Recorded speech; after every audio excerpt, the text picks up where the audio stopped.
Got to tell you, it was much cooler back in April when this first game of the doubleheader was supposed to be played. That night, there were supposed to be texting gloves given out. So we put them in storage, and nobody was allowed to text until today. That's right, we're finally giving them out as the Phils and the Marlins get set for Game 1 of this traditional doubleheader here at Citizens Bank Park.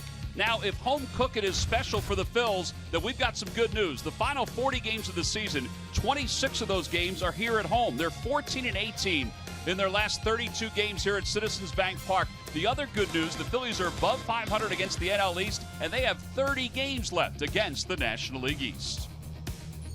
Hi, everybody. I'm Tom McCarthy, along with Ben Davis. All right, so the Marlins come in, one of the hotter teams of the National League. They're still under the 500 mark. It's been a remarkable run, partly because of Giancarlo Stanton, Marcell Ozuna, but also over the last 9 games, it's been about their pitching, too. The pitching has been very good. Now, we looked at this roster at the beginning of the season. We thought, man, these guys are going to really swing the bats, and it's been a roller coaster ride offensively for them. But you're right, Tom. The starters' ERA and the bullpen ERA is down. And you also look at the average. Well, that's way up, and that's no coincidence that they're 7-2 over the last 9. And it's no coincidence that they're better because this guy has been mashing the baseball. I mean, think about what he has done these last couple of months. 12 home runs in each of the last 2 months. That hasn't happened that often recently, and he is on a record pace. And it's hard to believe. I consider Giancarlo Stanton to be a veteran in the major leagues, and it's never too late to change a few things, tweak a few things. Well, he's tweaked his batting stance. He's more closed, much like Andre Dawson, and now he's continuing to pummel the baseball. All right, so 12 home runs in his last 16 games. He's already set a Marlins record for home runs since the All-Star break, and there's other records that are going to be within reach, possibly 60 home runs. That is his goal, and his goal is also to get the Marlins to the 500 mark. But the Phils' goal is to win Game 1 of this doubleheader. They will send Aaron Nola to the mound. Dan Straley making his 26th start for the Marlins. We'll get to lineups and first pitch when we return. Phillies baseball is brought to you by Xfinity. Xfinity X1 will change the way you experience TV. By Toyota. Find your favorite model today. Toyota, let's go places. By Citizens Bank, official bank of the Phillies. Visit citizensbank.com. By Coca-Cola, taste the feeling. And by Independence Blue Cross. Live fearless. Learn more at IBX.com.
are in the 90s as we get set for first pitch, so they're trying to keep as cool as possible in the dugout. The Phillies wearing their day jerseys, the red tops. They'll switch it up for tonight's nightcap, unless they're superstitious and they win. Maybe they'll wear the same ones. We'll see. But Aaron Nola's getting cooled off before he heads out to the mound to make this start against the Miami Marlins. He starts game 1. Nick Pivetta starts game number 2. He just nodded to Freddie Galvis. That means here we go. And we're getting set for the first of this 4-game series between the Phillies and the Miami Marlins. A game that was originally scheduled to be played back in April, on April 25th. Second doubleheader of the year for the Phillies. The other one was down in Washington, D.C. The Phillies split that doubleheader. Let's take a look at the Phillies lineup. It's brought to you by Xfinity. Xfinity X1 will change the way you experience TV. Well, there he is, batting second. He's not your traditional number 2 hitter, considering he has 45 home runs and 97 runs batted in. But Giancarlo Stanton has been the premier power hitter in baseball this year, particularly over the last several months. Rojas playing shortstop, Straley on the mound in game number 1. And there's Aaron Nola. Nola 9-8, an ERA of 3.26, 124 in the 3rd innings of work. His only hiccup since he came off the DL was his last start. And as he said, Ben, I just fell behind too many hitters in the innings they scored, and I put them in too many good spots to get good pitches. And you cannot do that to big league hitters. You mentioned the heat. I know this Raging Cajun loves pitching in the hot, humid days, and that's what he has today. He'll sit about 92. A very good curveball. Obviously, he throws a change as well. And overall numbers against the Fish, pretty darn good. 1-1 with a 2.74. Like to see him attack with that fastball early in counts. Time now for our Nissan keys to the game. First and foremost, you just mentioned him already. No, Giancarlo. You cannot let him beat you. There's always one guy in the lineup, and he's been hot as a firecracker.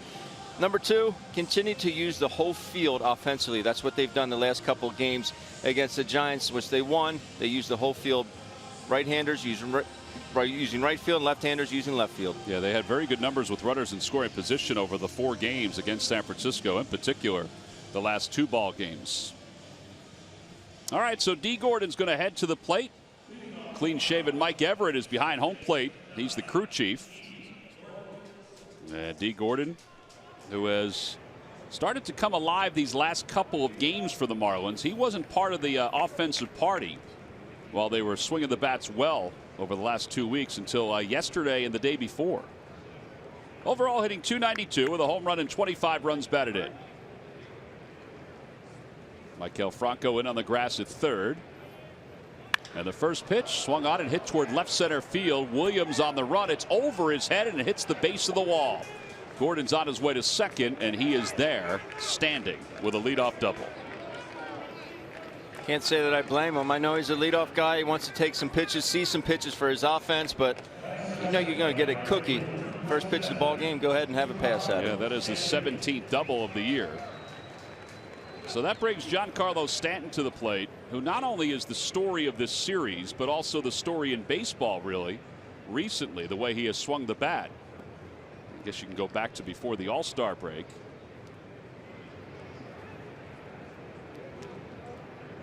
So he's got a runner in scoring position, 45 home runs, 97 runs batted in. And Murph, what he's doing right now is pretty special in this day and age.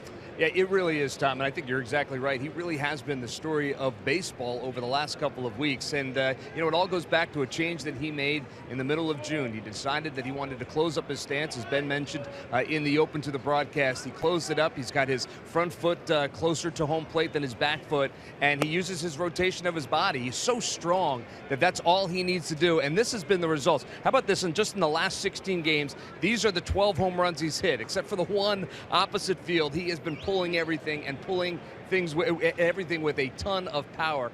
Like I said, he is just so strong. He's got this new technique. It's been working for him. He said he's 100% committed to it. And Ben, I know you talked to his hitting coach and about what it means for him and what he's able to do now with his new stance. Yeah, I talked to Frank Menachino. I said, what's the difference? He said, first and foremost, confidence. He's a very confident hitter right now. But he just closed him off. He said, you need to hit like the Hawk, Andre Dawson.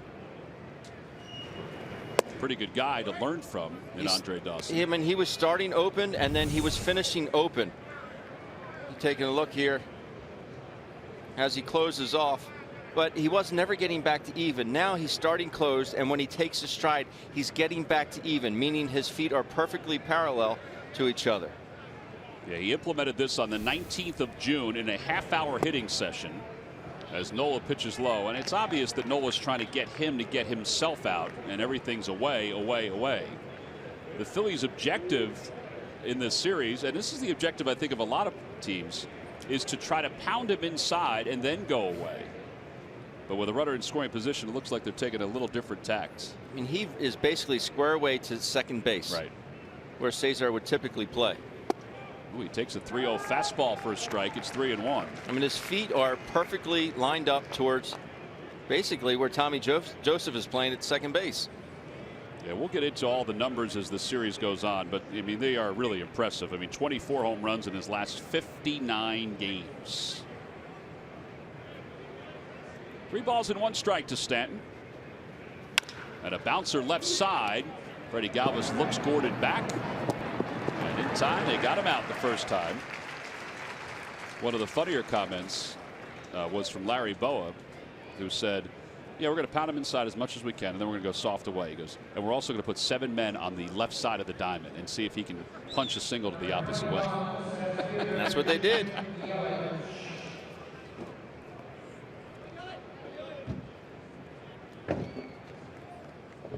Before I even got the question out of my mouth, Bo was giving me the explanation. Here's Christian Yelich. He was 4 for 13 in the most recent series. Overall hitting .281 with 13 home runs, 62 runs batted in.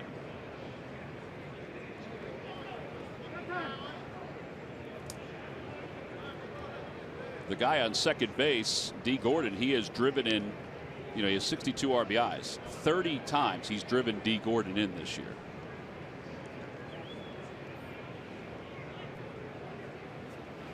Fouls it away, 0-1.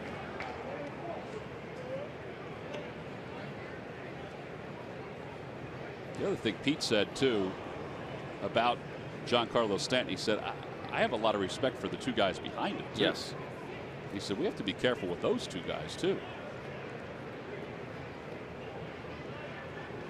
I know Yelich is still young enough. Osuna obviously made the All-Star team this year, but Yelich, I think he's just beginning to scratch the surface of what he can do.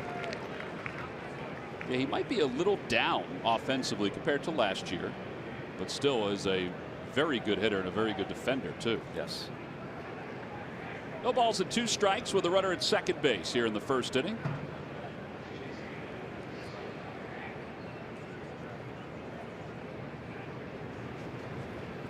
Breaking ball in the dirt, 1-2.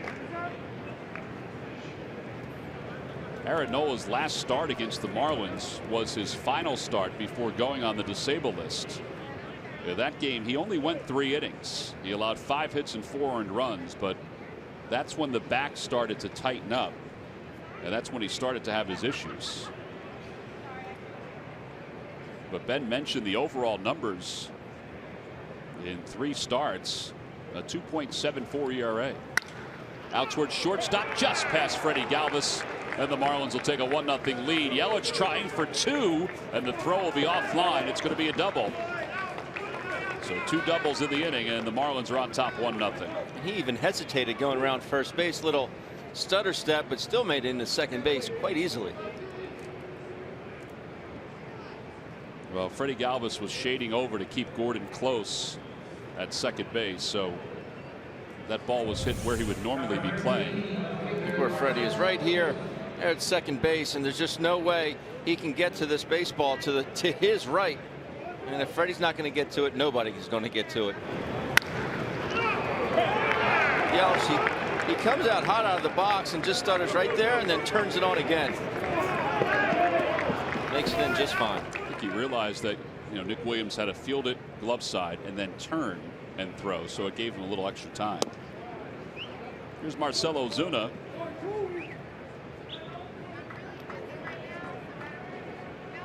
Ozuna hitting .306 with 27 home runs, 93 runs batted in.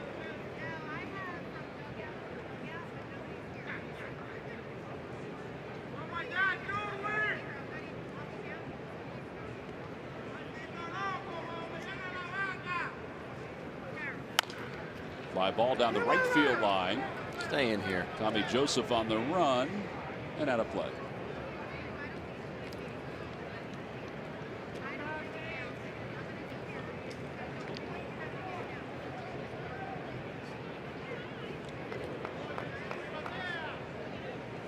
There's Mike Everett, the crew chief. Nick Marley is at first base. Tom Woodring at second. Jordan Baker at third. Mike Everett won't ump game 2 of this doubleheader. 5 umpires in all. The umpire who's off in game 1 will have the plate in game number 2.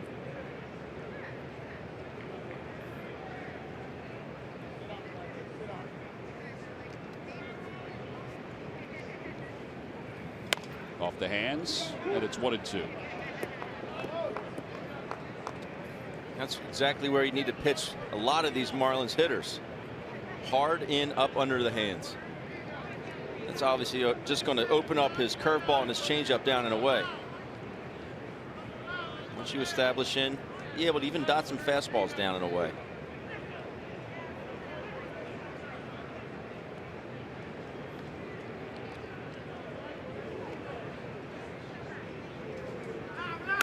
Again on the hands. Is that going to hit him? Might have. Man alive. That's how far inside this pitch is. Man. Talk about pulling your hands in.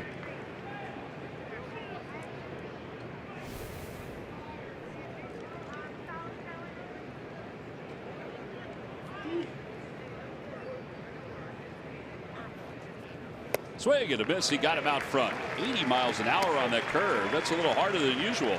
But Nola picks up his first strikeout of the day. Exactly what I'm talking about. You make somebody aware inside, then you can go back out there with this breaking ball.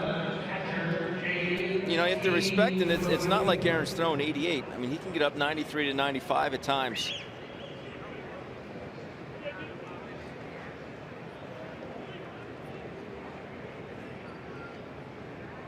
All right, so that brings JT Realmuto to the plate. 1 for his last 11 and hitting just $175 during August, but has always hit the Phillies well. Yelich leads off second base. Got a fastball in there, and it's 0-1.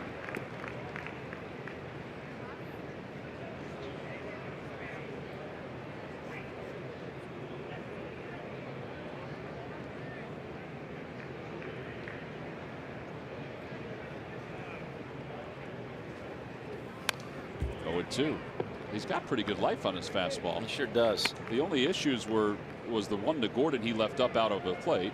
His first pitch of the ball game as well. Maybe tuck that away for further knowledge.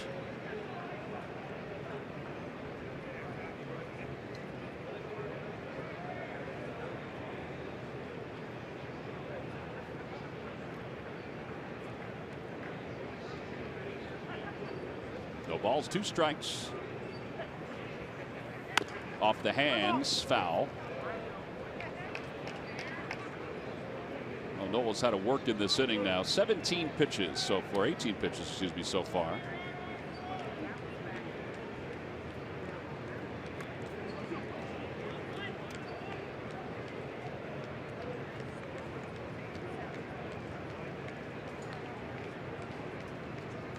Marlins come in 60-62, 14 games behind the Nationals.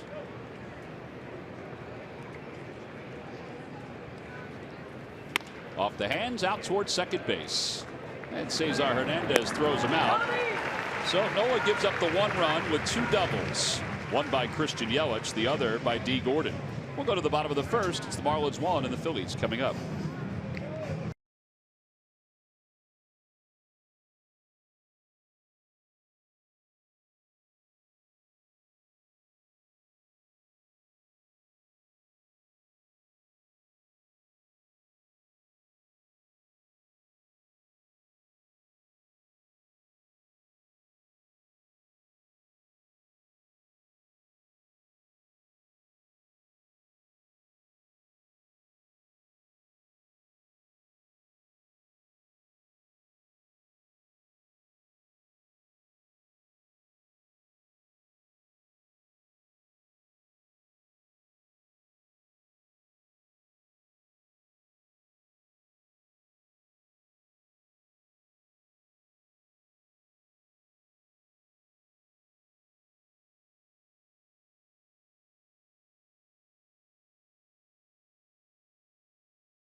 On track, down 1-0 as we go to the bottom half of the first inning. Let's take a look at the Phillies lineup. It's brought to you by Xfinity. Xfinity X1 will change the way you experience TV. So Cesar does lead it off, then Freddie Galvis. Nick Williams hits third. Rhys Hoskins cleanup. Tommy Joseph is back in the lineup after being off for a couple of days. Good numbers against the Marlins during his career. Hopefully that jump starts him. Kim bats sixth. The bottom third of Franco, Rupp, and then Aaronola. And they'll face the veteran right-hander Dan Straley. Well, I think a lot of people were surprised he's still in Miami. He was rumored to be going around the trade deadline to a couple of different teams. He pitched well in a game earlier this year against the Phillies. In fact, in 3 starts, he's 2-1 against them, Ben. He is 2-1 with a 2.7 ERA against the fighting Phillies. He's not overpowering, predominantly fastball, slider, change, but will mix in a curveball from time to time. He'll sit right about 90, 91.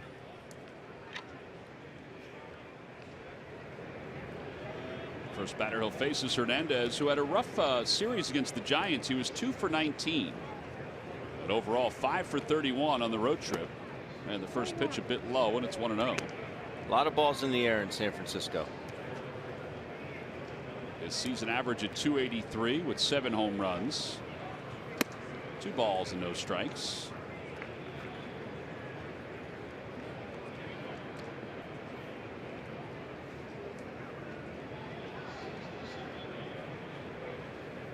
That one's at the knees, and it's 2-1. Phillies on the road trip averaged a little over 4 runs per game. And it got better with the last 2 games, obviously. They were in double digits in hits in the last 2 games. That one's fouled away. The Lucky McDonald's Phillies home run jackpot contested is Tom Mitchell. Phillies hit a home run in today's ball game. Tom will win $100. McDonald's enjoy an ice cold delicious soft drink for only $1. I'm loving it. Good luck, Tom. Tom is from Blenheim, New Jersey. Cesar reaches out and pokes it to Rojas. And 1 out here in the first.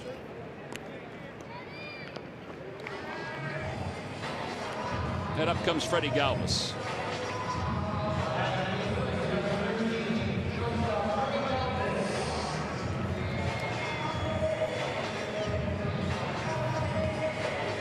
Back on the 31st of May, Straley went 6 2/3 against the Phils. He allowed 9 hits and 2 runs, 1 earned, but he struck out 10 in that game. He came back at his next start against the Phillies, which was on the 19th of July. And he struck out 7 over 5 innings and allowed 9 hits and 4 runs. Phil's got the win in that one, 10-3. He's a quick worker, not much to his windup, much like he's pitching out of the stretch. Outside, 2-1. And again, we've seen more and more pitchers adopt this type of pitching with nobody on. Would you do that? I think it does simplify it. It helps you. It definitely increases your release point to being more accurate and more consistent, I should say. I mean, it's basically just a quick jab step with his left foot, and then you're right back to lifting your leg straight up. You know who used to do it all the time before it became the norm was Joe Blanton. Yes. That's how Joe Blanton pitched. Absolutely. Cliff Lee to a certain extent, but he had a little bit of a sort of a rock back and forth. Freddie checks his swing. Wow. Third base umpire Jordan Baker says he went around. I think everybody in the Marlins bench yelled that he went. So he thought, if they got it. He did indeed go. Pays to be the tallest umpire in baseball. Here's Nick Williams.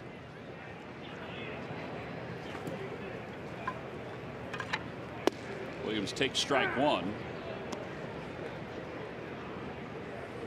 Straley has struggled in the second half. He's 0-4 with an earned run average of 5.20. In fact, the Marlins, he's pitched 7 games for them in the second half. They haven't won any of them. They are 0-7. We can make it 0-8. That's right. 1 ball, 1 strike to Williams. Change up, and it's 1-2. I think what makes Straley so effective is it's the same amount of energy and effort on every pitch. So it's a fastball. It's really easy cheese. I know it's only 90-91, but it gets on hitters. But then he comes back and it's the same motion every time. Marlins picked him up from the Cincinnati Reds organization, where he was 14-8 last season. Not bad.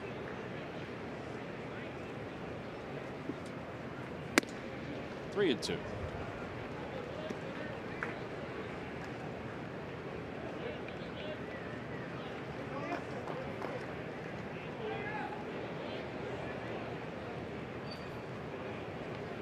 And ball four, so Williams walks. And that'll open up an opportunity for Rhys Hoskins to bat.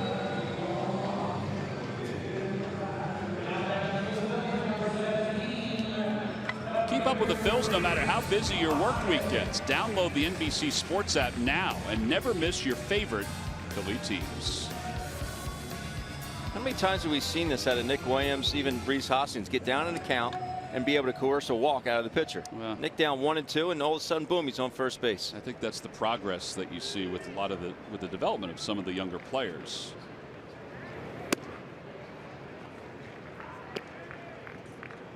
It's funny, Pete talked about that today, where he was asked about the young pitchers, because of injuries to Eflin and to Vince Velasquez. He said, do you think that the young offensive players are ahead of the young pitchers? And he said, yeah, I do. And it's just development more than anything else. What he means by that is, getting a secondary pitch that you can throw like Aaron Nola throws his curve and his change. Now, it's probably not all of them, but I think for, Hoskins, Williams, even Altair, how he developed this year. I think if you're a young pitcher, it's okay if you can repeat your mechanics all the time. But I think it's more difficult to be that consistent when you're younger as a pitcher than it is as a hitter, because these guys get to do it every day. Rhys Hoskins knows he's going to get 4 at-bats every day. Guy on the mound, he gets to do it every 5th day in the game speed. 2-1 as he fouls it back. Well, it's time now for the BMW Home Run Replay, brought to you by your Delaware Valley BMW Centers. It's a little front door cutter / slider. Stays over the plate, and Hoskins provides a little bit of insurance for the Phils.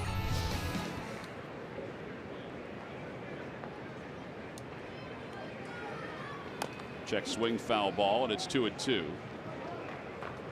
As it turns out, it was nice that they had a little bit of insurance, just the way that series finished up.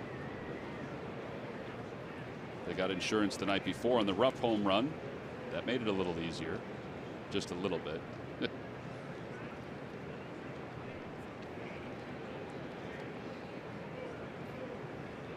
2 balls and 2 strikes to Hoskins. But he fouls it off to the right.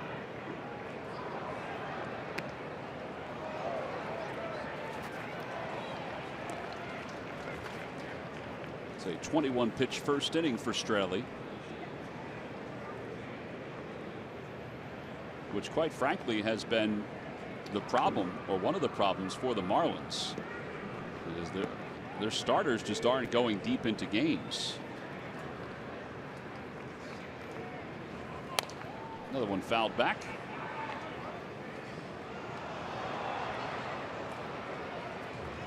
It shouldn't be too much of a problem for them. They do carry 9 in the bullpen. Yes, they do. For these first couple games. Yeah, and both teams can add a 26th player for today's doubleheader. The Phillies added Nick Pivetta, and the Marlins added Severino Gonzalez, the former Phil.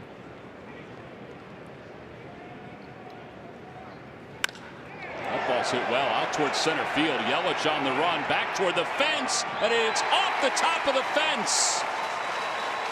Williams will score. It's an RBI double. And Hoskins has tied the game up at 1. It looked like it went off the top of his glove and then hit the bush and then came back. You know what? I thought the same thing. It had to have gone into the bush. Well, Pete can request a review of this, and I think they're going to look at it. I'd never seen this before here at the ballpark. Off the fence, into the bush, and right back out. It's got to be a homer. Yeah, that's a homer. They might have to think about trimming the bush. That should be a home run. I have never seen that in the ballpark, Ben. That's incredible. Come to the ball yard, Tom. You'll never know what you're going to see. Well, you knew he crushed it, and there it is. It's a home run for Rhys Hoskins. It's his first one here at Citizens Bank Park, and the Phillies take a 2-1 lead. And Tom, refresh my memory. How did this start?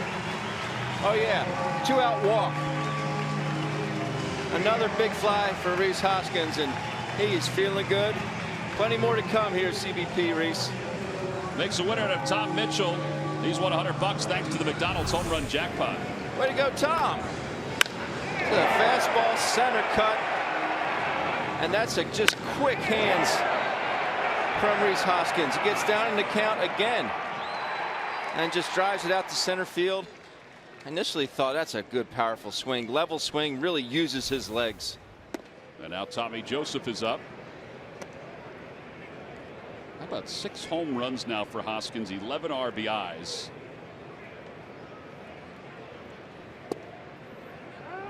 One ball and 1 strike. It's on a remarkable pace there, Ben. Kind of picked up where he left off in the minor leagues. They said if he were to stay on that pace, he'd end up this year in the big leagues with 23 home runs. That's not too shabby. Couple that with the 29 that he hit down in the minor leagues.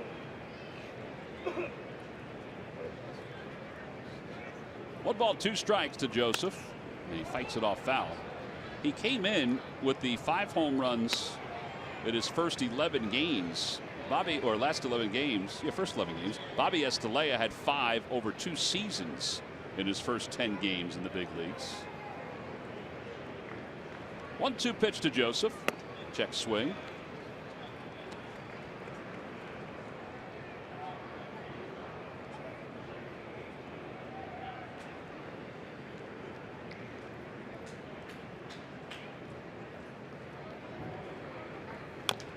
Joseph pulls it foul.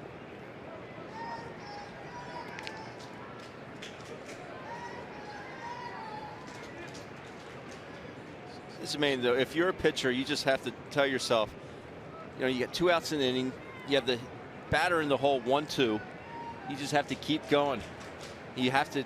It's not over till you get that 3rd out every inning. You mean the Williams at bat? Exactly. Yeah. Tommy Joseph takes inside. And the count now 3-2 to Tommy. Tommy is 1 for his last 23. And he's due for one of those streaks that he gets on. Popped it up foul toward the Hall of Fame club.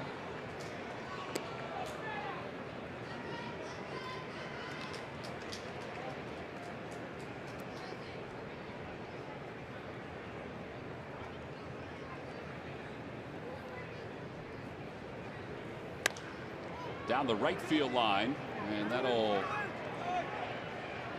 go into the first row. Taylor's playing first base for the Marlins. You mentioned that the Marlins starters have had a tough time getting deep into ball games. Well, that has a lot to do with it right there. 32 pitches thus far.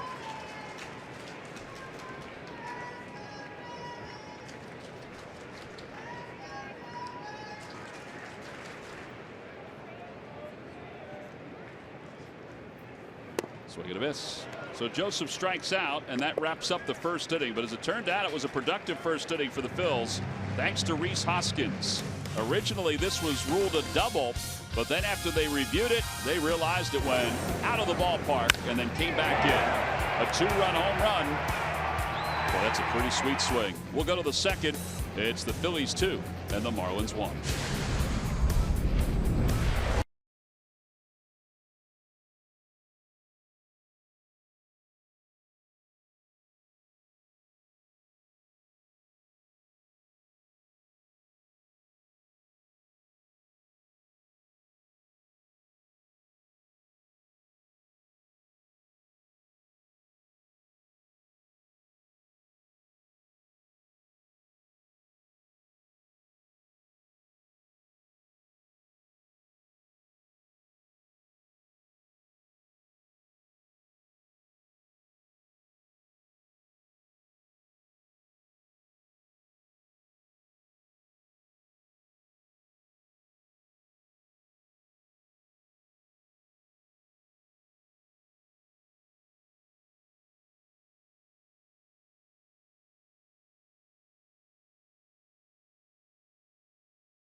protection they deserve. A State Farm agent is here to help with the right home and auto coverage and discounts too.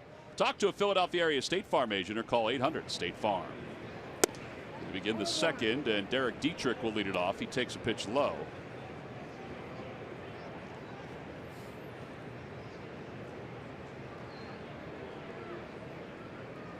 Dietrich hitting .246 with 7 home runs, and he takes a strike. 1-0 change up there by Aaron Nola.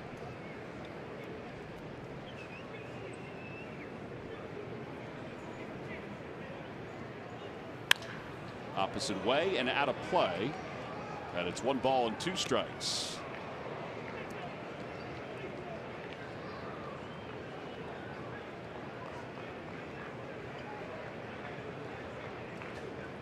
Dietrich .246, but .298 with 6 extra base hits here in August. He's got to play a little bit more because of the injury to Martin Prado. And a curveball that swings outside, 2-2. Talk about a Philly killer. Yeah, Prado hasn't been back since we saw them in Miami. He's out. Justin Bohr is out. That's why Telis is playing. Another one fouled down the left side.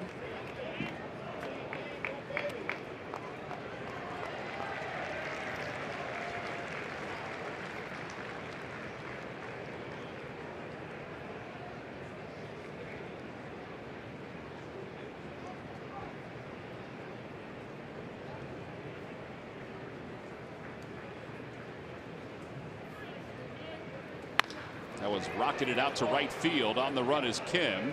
It's over his head, a 1-hop off the scoreboard, and that'll be the 3rd double of the game already for the Marlins. And he's missed the spot on that fastball into Dietrich a couple times this at bat. Tries to go back in there again. The ball just creeps back out over the plate. Dietrich puts a good swing on it. See where Cameron Rupp's set up and where that pitch ends up.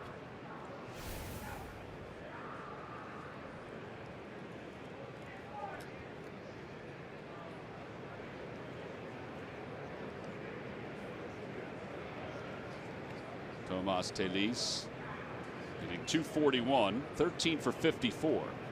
And he takes a breaking ball and it's strike 1.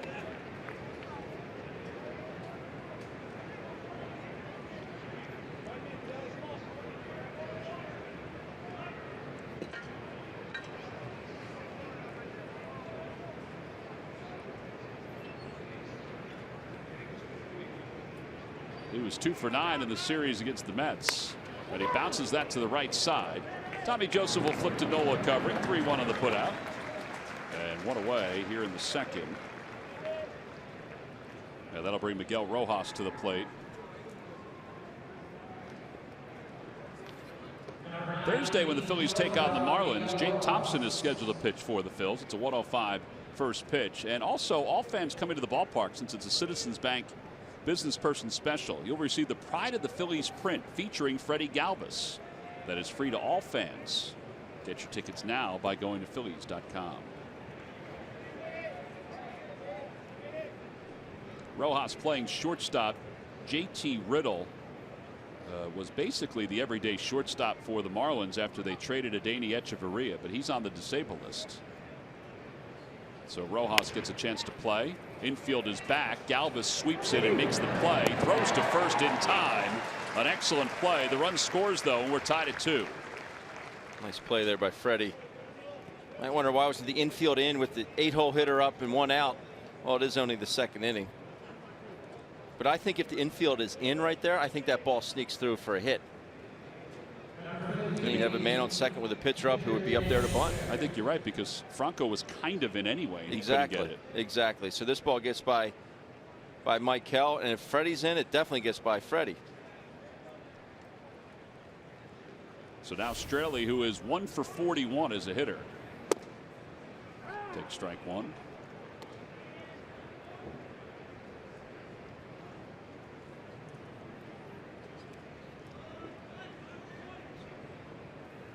Off the hands, bloop down the right field line. Fair. Kicks up some chalk. He runs right through the bag. and a base hit by the pitcher. It's just his second hit of the year. I guess everybody's doing this game sometimes.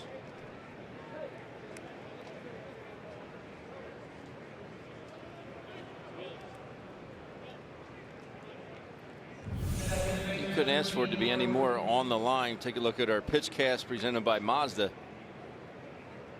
Watch all the chalk kick up. Doink.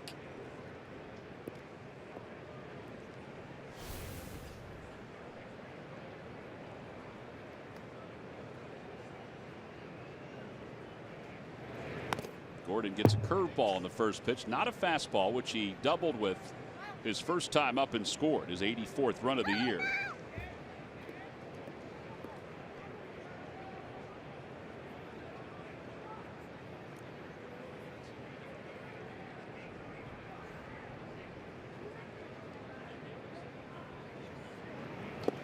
Swing and a miss, 0-2. Gordon's now headed 9 straight games here at Citizens Bank Park after his double earlier.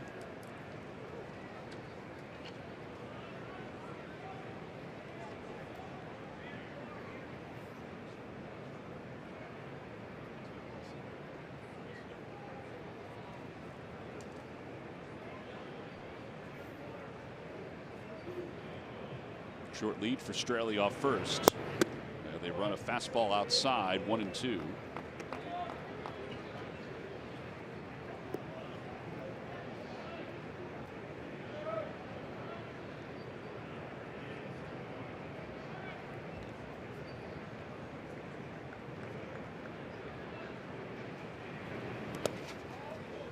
Nice play, Cameron Rupp. Time to take a look at our State Farm best combo. State Farm here to help life go right. And the career numbers at Citizens Bank Park. Gordon at 322. Yelich at 336. Gordon has 6 extra base hits. Yelich has 3 home runs.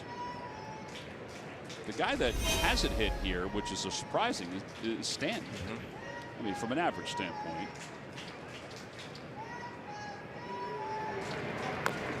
Gordon scrapes it foul. Stanton has 10 home runs here, which, I mean, all right, he's in double digits, but he has 21 at Citi Field. And he has 20 at Nationals Park. The one he hit was last week in Citi Field. That has to be the farthest home run ever there. It went up in the 3rd deck. 2-2 pitch. Ground ball right side. Tommy Joseph has it. He gets his bearings and then takes it right to the bag. A run does score on an RBI groundouts. We have played 1.5 onto the bottom of the second. It's 2-2.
Will make a contribution to the Help Our Kids Radiothon, benefiting the Nemours Alfred I. DuPont Hospital for Children.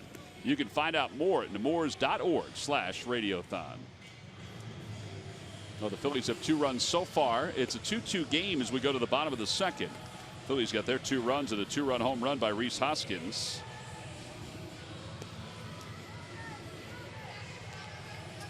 So Dan Straley will face Hyun-Soo Kim, Maikel Franco, and Cameron Rupp as we begin the bottom of the second. Kim was 2 for 7 in the series against the Giants. Not really sure what Dietrich and Take him to supper. Straley are talking about. Those are the numbers for Kim here with the Phillies, hitting 152. He hit 232.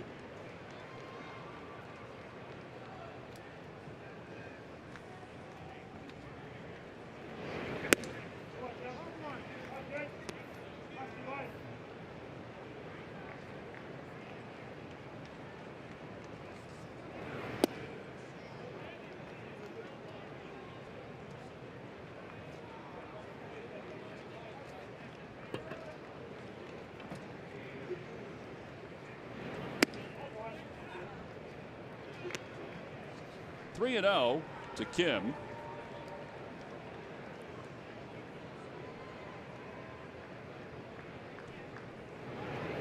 And he takes a strike on the outside corner. That was kind of a gimme pitch there. Not one he wanted to swing at if he had the green light. 3-0. That one was a little better.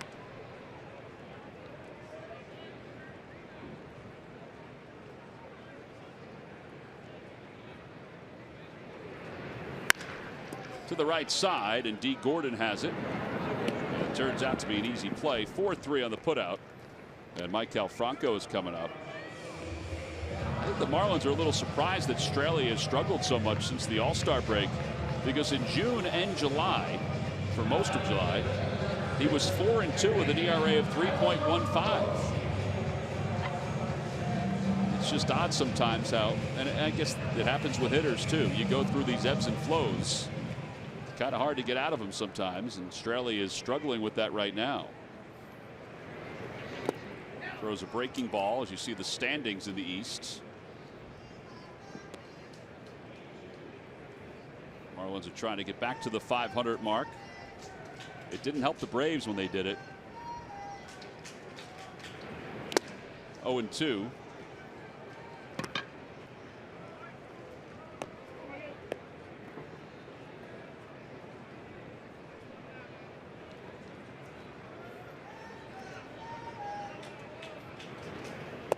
They throw him another breaking ball. This time he doesn't bite at it. Fool me once, Ben. Fool me twice. You're not going to fool me a third time.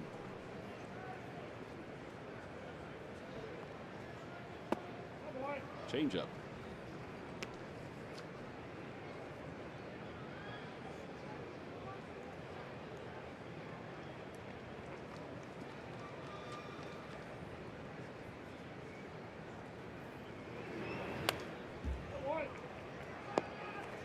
Happened to look at the bottom of Maikel's bat.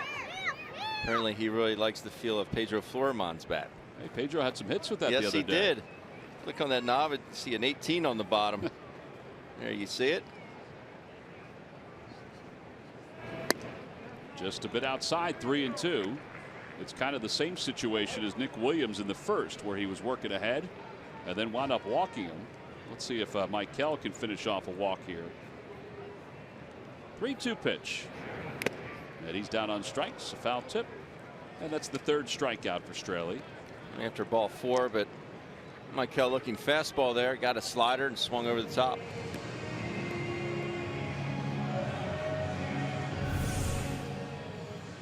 Take a look again at our CSN pitch cast presented by Mazda. Ball down out of the zone.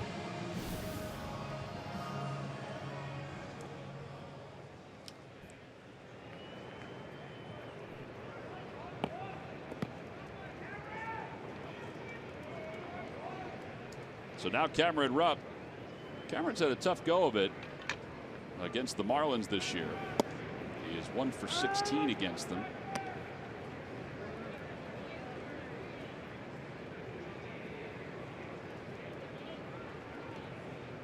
But he's hit in 4 straight. During those 4 games, he has 5 hits, including a home run. And it's 0-2.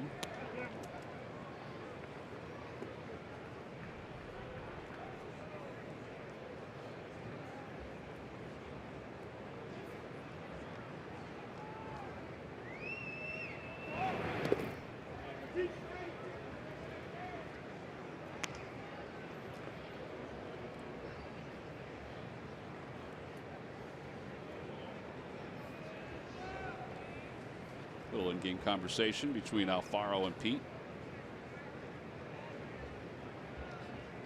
Ends in a smile. Cameron pops it up. First base side, foul territory. Now the sign is retired in order. Phillies go down 1-2-3.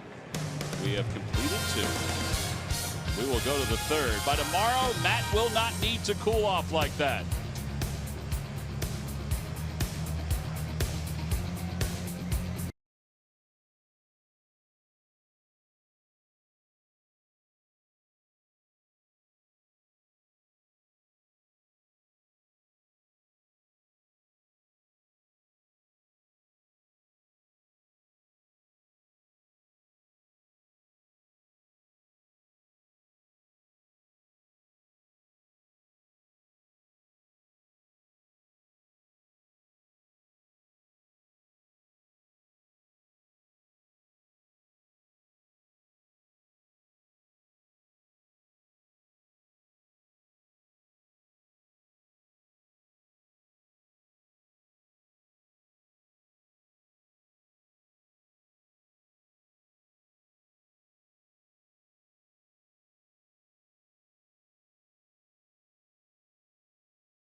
Giancarlo Stanton, Christian Yelich, and Marcell Ozuna. Time now for our Geico quote of the day. There's been a lot of talk about Stanton. And Stanton on the wild card hopes. I think we're going to be pretty solid if we don't make mistakes. We'll keep cruising. We're not worried about standings or anything right now. We've got to keep pushing the envelope and see where we are in a month. I think the key is to get back to the 500 mark and then work from there, because they have a significant amount of ground to still make up. But hey, stranger things have happened. They're 6.5 games out behind the Arizona Diamondbacks. Colorado's kind of comfortable right now. It's definitely the right time to get hot. So Colorado's lead has dwindled. Milwaukee is there, 3.5 out. St. Louis. You wonder, though, with Milwaukee and St. Louis, if they can battle for the Central and have that in their mind, if that helps them down the stretch. They're 2.5 and 3.5 out in the Central.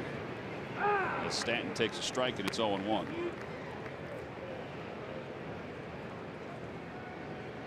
Stanton bounced out to the hole at shortstop where Freddie Galvis is standing. Same spot.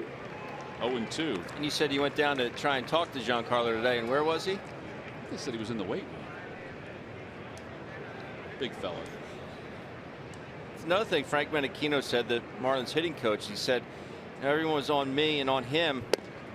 Woo! To get more of a load, meaning move your hands back, shift a little bit of weight back towards the umpire before getting your momentum going forward. Take a look at this pitch again. Right where number 1 was. Yeah. And Frank said he doesn't need to go back. He just needs to go back maybe an inch because he is that strong. Swing and a miss. He got him. How about rising to the occasion? I'll sit about 92, 93, but when I really need it, I'll go back and get 96, says Aaron Nola. Well, it's about pitching. As you watch this one run in. It's just straight by him. And it's about execution. I mean, a little wobbly on that. But Murph, that was what Pete McCadden said about his pitchers, just execution. Yeah, obviously Pete was asked about, how do you approach Giancarlo Stanton? He said, look, as hot as he is right now, pitchers still have the advantage. If the pitchers make their pitches and make good pitches, they're going to get him out. They have a chance to get him out, and a better chance than if you miss your spot. So he said that's what we're going to do. Now there might be situations in the game where they decide to pitch around him because of guys on base or whatever, but for the most part, they're going to go after him and challenge him, but hope that the pitchers make their pitches. Well, and he also echoed what Larry Boa had told us about in, but we haven't seen anything in except for the one pitch today. That was it. 2 balls and 1 strike to Christian Yelich, who doubled home a run his first time up.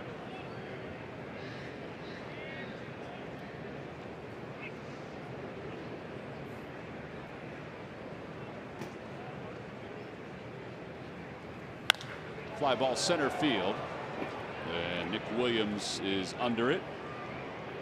Man, boy, that ball really carried out to the track. 2 outs. Marcell Ozuna's coming up. It's time now for the Jeep Stump the Fans trivia question. Log on to Phillies.com. Go to the fans section for all the information. And please submit your answer on the subject line. Edgar Renteria. Well, you're close. Who was the last rookie catcher to win a Gold Glove award? Oh, you should know this. You're in the fraternity. I think I have a good idea.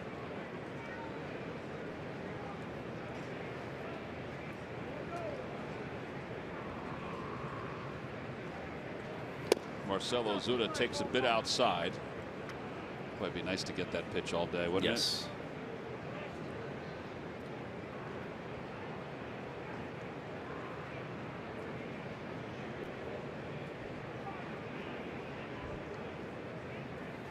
Off the hands, out of play, 1-1.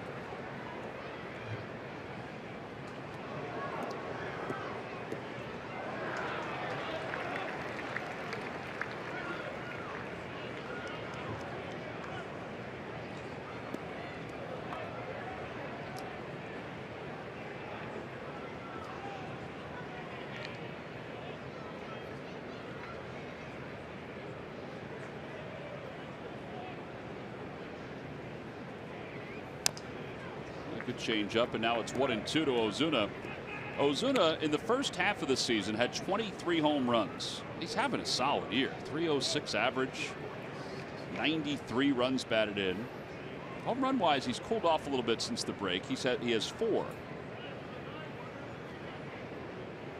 But this has been kind of a breakout season for him. Swing and a miss, and Nola's gotten twice today. 3 strikeouts for Aaron Nola, including 2 in this inning, as the Marlins go down 1-2-3. Hey, it's not time for Simba Cam yet. Let's not jump the gun. We'll go to the bottom of the 3rd.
Local Ford store. Check out every new Ford car, truck, and SUV crossover at buyfordnow.com today. And by McDonald's. Enjoy an ice cold, delicious soft drink for only $1. I'm loving it. 2-2 game as we go to the bottom of the third. Where's all the traffic?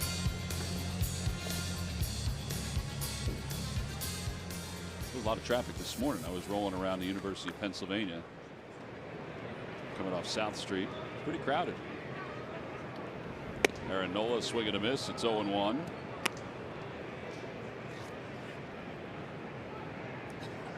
One for 34. You know what that means, Ben? He's due. Dan Straley got a hit earlier. Take a hit, take a walk, take a home run if it means he doesn't have to run a whole lot. 1 ball and 2 strikes.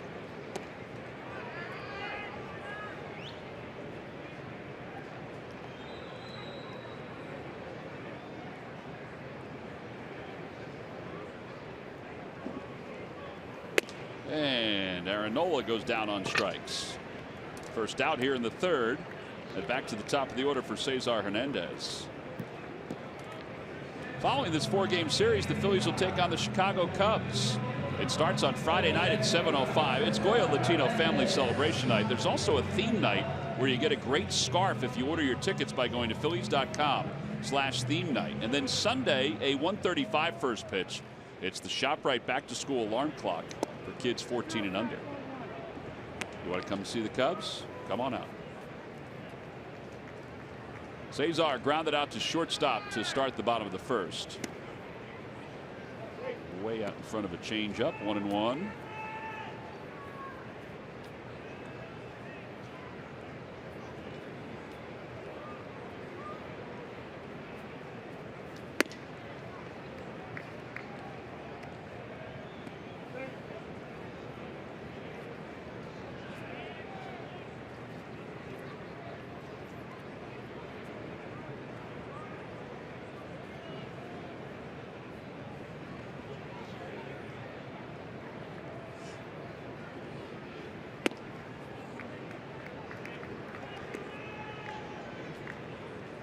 He really does work toward the edge a lot. I guess he has to. But his fastball, he can throw it 90 miles an hour. But he really tries to get the black on the outside part of the plate. 28 years old from Oregon. He gets Cesar Hernandez for the 5th strikeout of the day.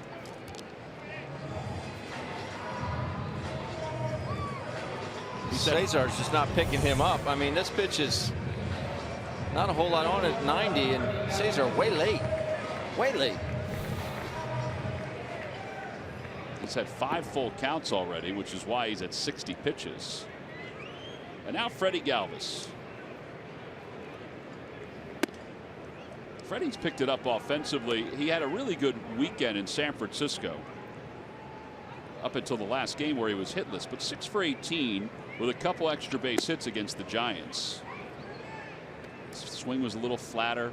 He got his average up over 260 to start the day on Sunday, and since the 1st of August is at 288.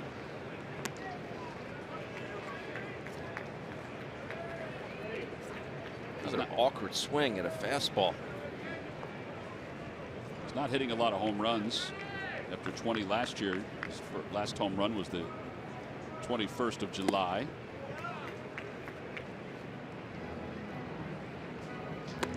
Which is okay. It's okay.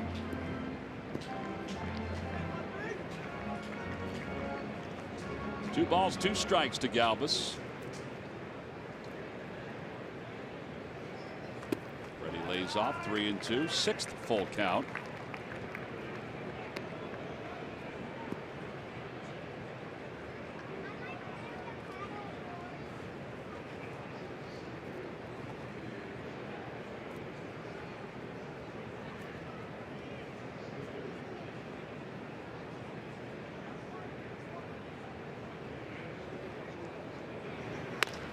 Over to first base. That's a fair ball.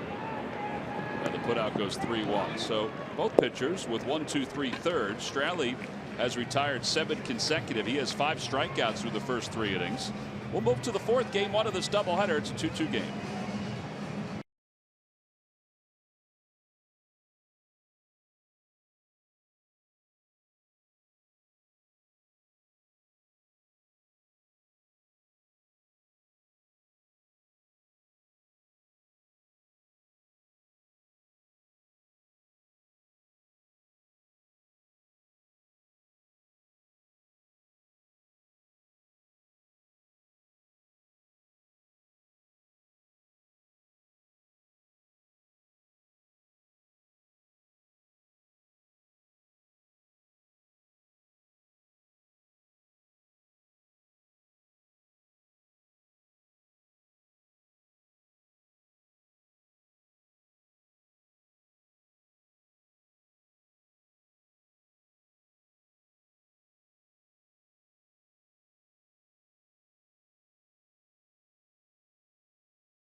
Fire.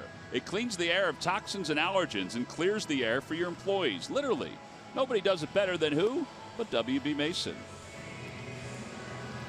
Top of the 4th inning. Game 1 of this doubleheader. Aaron Nola so far has allowed 4 hits. He has struck out 3. 3 of the 4 hits have been doubles. And he will face JT Realmuto, Derek Dietrich, and Tomas Telis.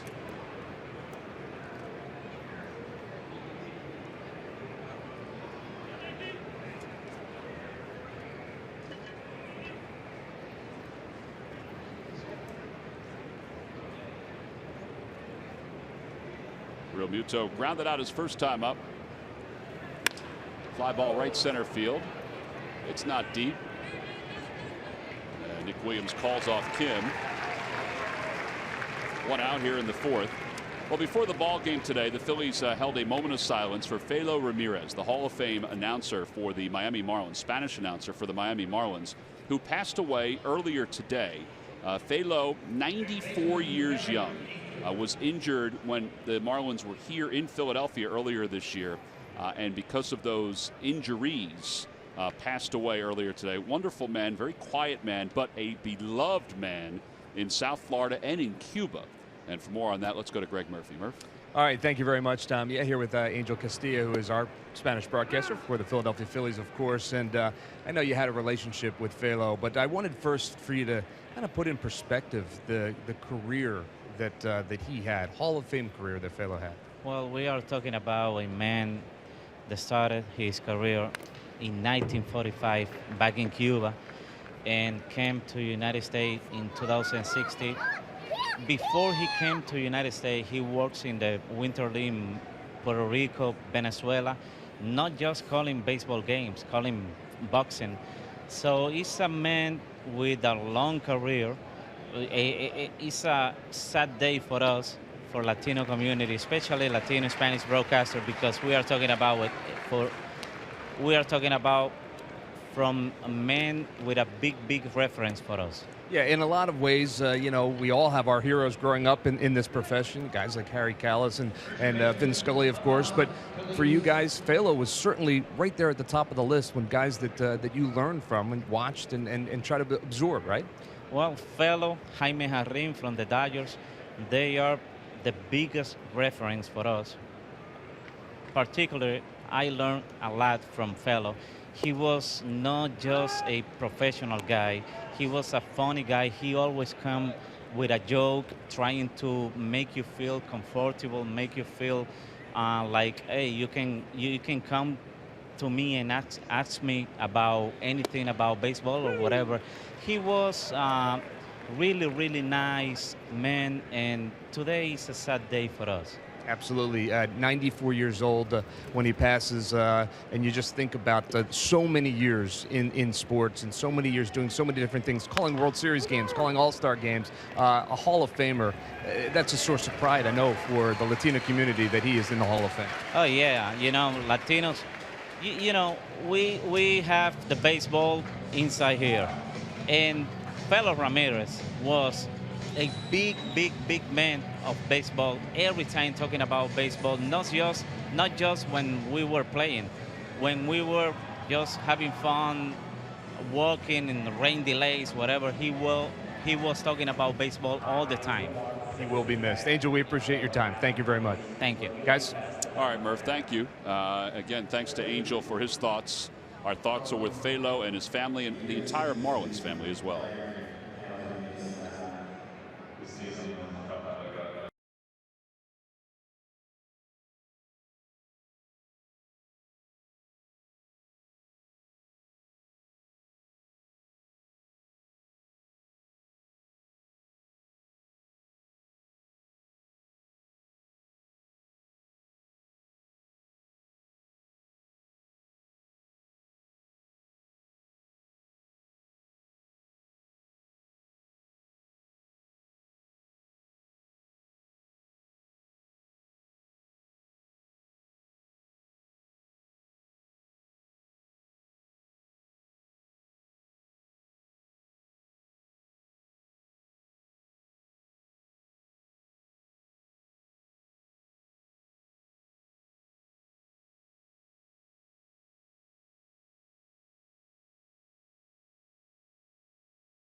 Nick Williams leads things off and takes a pitch outside, so we're underway here in the bottom of the fourth inning. Phillies and the Marlins tied at 2. Williams walked and scored on the home run by Hoskins. 2 balls and no strikes. It'll be Williams, Hoskins, Tommy Joseph for the Phillies here in the bottom of the fourth against Dan Straley. Well, another 3-ball count.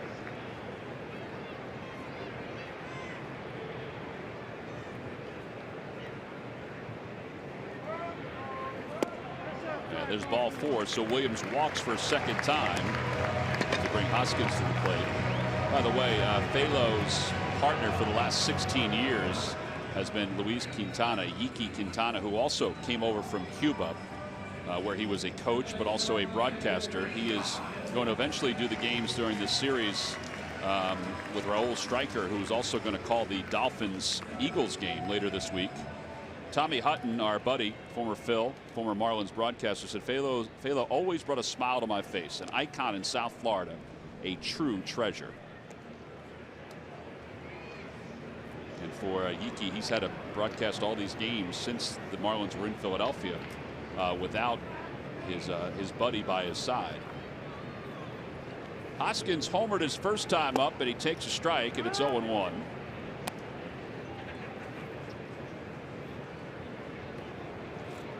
Hoskins now with 6 home runs and 11 RBIs.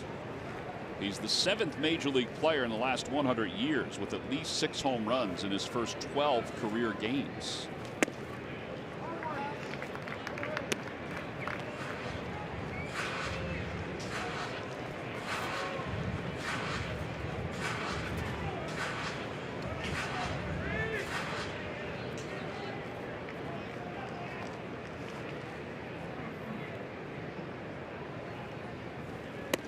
Breaking ball, 2-1.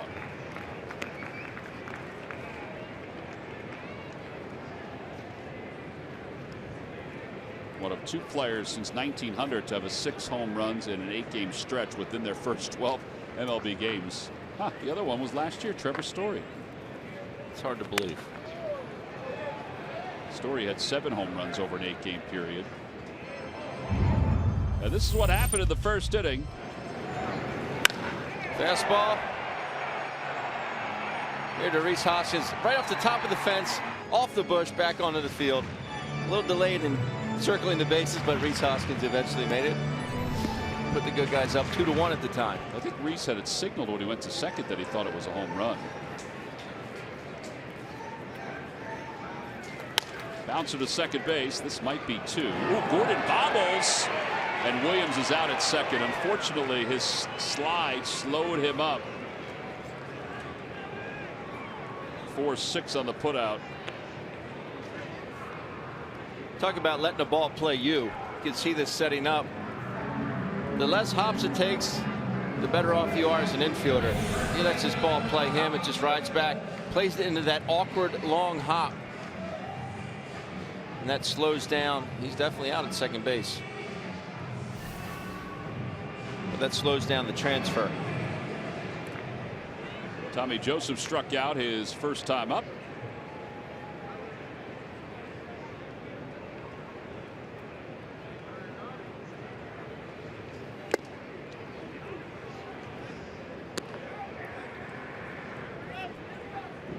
Tommy is 2 for 7 against Straley.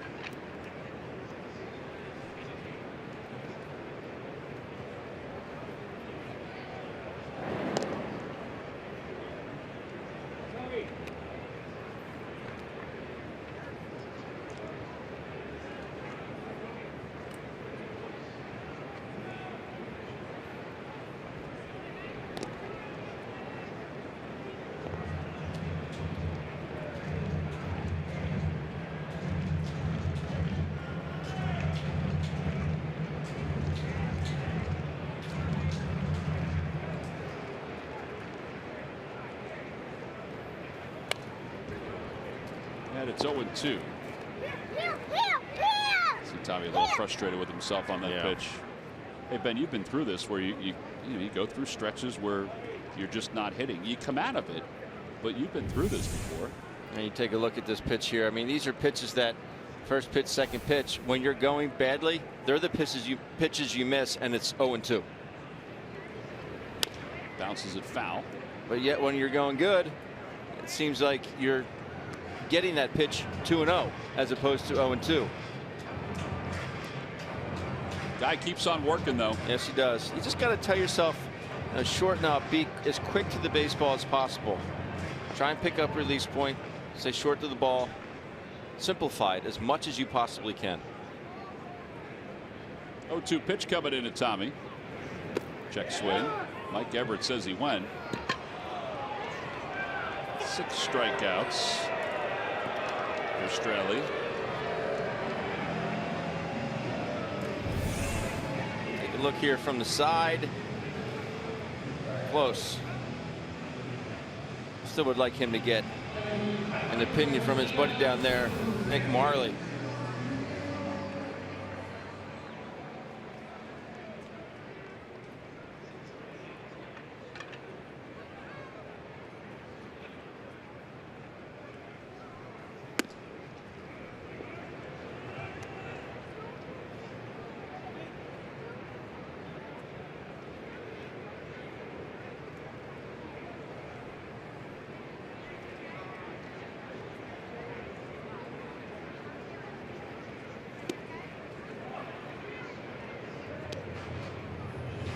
One ball and 1 strike to Kim. Kim grounded out to second his first time up.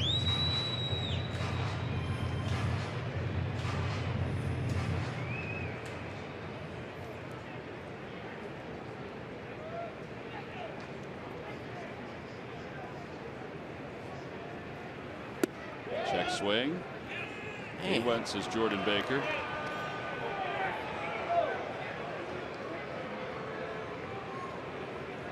From here, it did not look like it.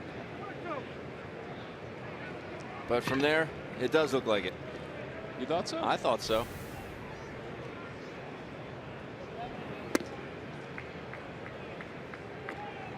Tallest umpire in the league, Ben. Looking down at everybody.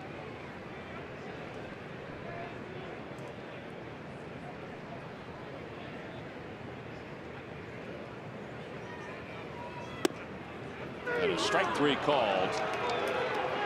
That is 7 strikeouts for Straley. Kim does not think so, and he lets Mike Everett know. No runs, no hits. 1 man left. We'll go to the 5th. It's a 2-2 game.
Find your favorite model today. Toyota.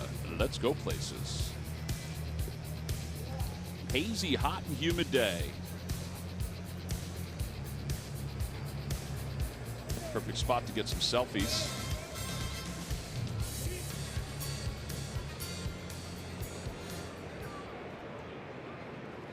Rojas takes inside. That's 1 ball and no strikes. Every time I look at that guy behind home plate, I start singing. What, thinking it's on the way to Cape No. May. I thought he looked like Davy Jones or something. 2-0. Sorry to fans at home watching. Now they start looking and singing.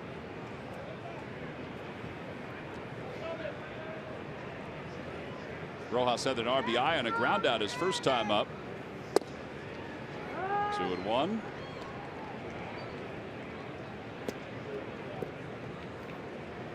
Last start for Nola, he allowed 7 hits and 5 earned runs in 5 innings. 84 pitches. Of the 7 hits, 3 were extra base hits. And he talked about putting hitters in good counts for themselves. Like now, Rojas is 3 balls and 1 strike. In the 3rd inning, when he allowed 2 runs, he fell behind 5 of the hitters. In the 5th inning, when he allowed 3 runs, he fell behind 5 of the hitters. And that's what he was talking about as he walks his first batter of the game. And it ends a string of 7 straight retired. It brings Straley up. One thing that Pete talked about, Bob talked about this too, is, you know, Aaron can kind of figure some things out on his own, which is part of the maturation of a young pitcher. He got squeezed a little bit in that game, but he did definitely work behind. Yes. Straley has 8 sacrifice bunts. Franco's creeping into 3rd. And he takes low 1-0. Just let him do it.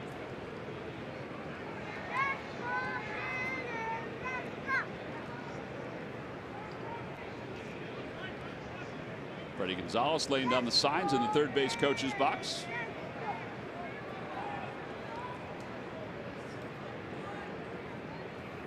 And he bunts it foul.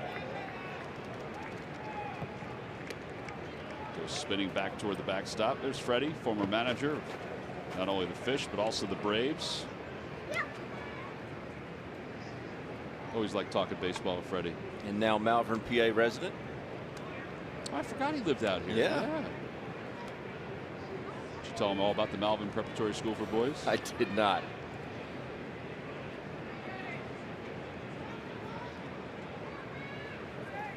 The ball bunted up the first baseline, foul. 1-2. Tommy Joseph flips it about 30 rows up.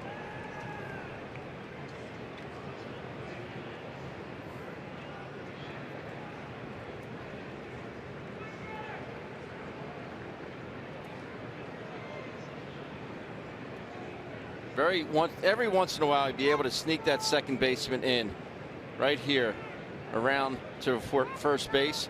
You have the first baseman crash, second baseman come around, throw like a semi pitch out to a righty, snap throw to first base. It will work. Up high, 2-2. Was there a certain second baseman that was better at it than others that you worked with? We had, I remember we got, I forget who was running in the Astrodome. And I want to say maybe it was Tim Bogart. And we had Kilvio Veras. We had first baseman crash, third baseman crash. And Kilvio Veras went right around here. The first base coach had no idea that he was sneaking in. Snap throw from my knees. We were able to get him at first base. Then he got the pitcher up with 1 out. He did offer at it. He's down on strikes. 5 strikeouts.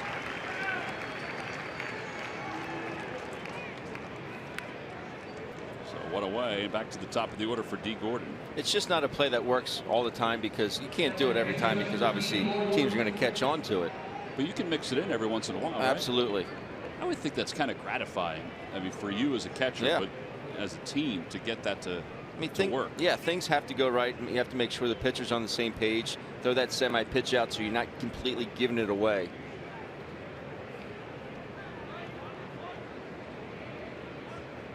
D. Gordon is 1 for 2. He doubled and scored his first time up, grounded out, and he takes low 1-0.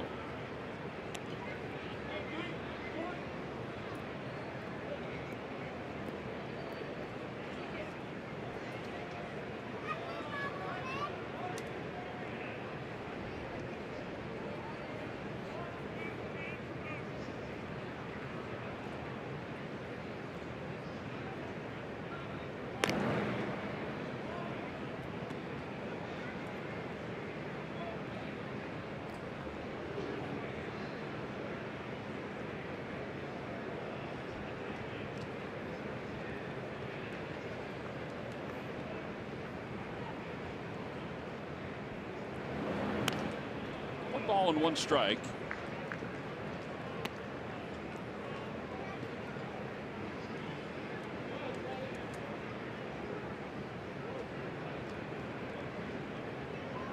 Prior to his last 2 games, Gordon had been mired in an 11 for 51 stretch. So he wasn't scoring as many runs as they would have liked. There goes the runner. Pitch is slapped foul. It's 1-2. What he has done, though, over his last 4 games now, or 2 games now, 3 hits, 3 steals. So he gets on. He's always making up for lost time. 43 stolen bases on the year for D. Gordon. I don't know. He's as prototypical a leadoff hitter as you're going to find in baseball. Yeah. It is a joy to watch him run. Really is.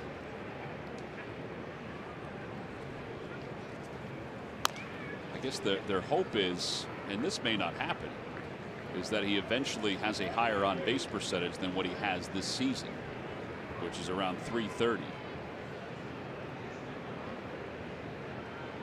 I think with Giancarlo Stanton hitting in that second hole behind him, that's going to improve that on base percentage drastically.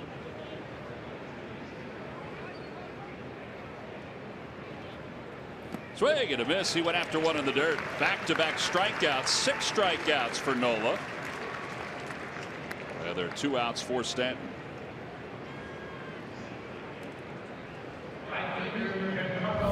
Well, he starts them off with a hook and finishes them with a hook.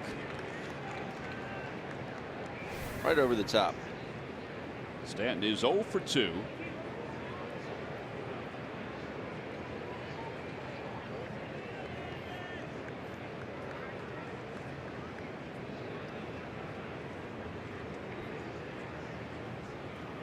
Curveball, and it's in there. 0-1. Little flinch there. Well, that was the theory behind in, right, and then work away, because he was hit in the face. That's why he's got the protector on that. It's been a couple years, but still, there's a line drive base hit to left center field, and that's going to roll all the way to the warning track. Williams cuts it off, rounding third, heading for home is Rojas, and he's going to score. It'll be an RBI double. And it's now 3-2 Marlins. The leadoff walk comes back to bite Aaron Nola here. We talked about the 2-out walk in the first inning to Nick Williams. Well, the leadoff walk here to Rojas. Just too good of a curve. Yeah, he goes down and gets it. And everybody's slipping all over the place today. All right, Christian Yelich flied out to Williams his last time up. He also doubled earlier in the game. Marlins with 5 hits, the Phillies with 1. It's a 3-2 game. Tried to backdoor that, and it's 1-0.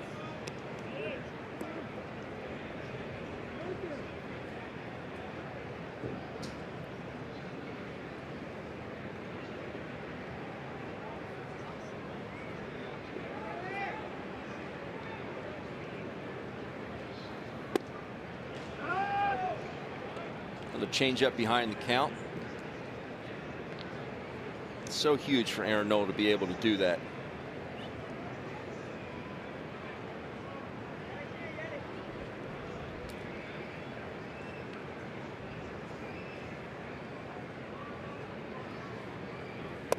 Try to change up, or I guess that was a breaking ball.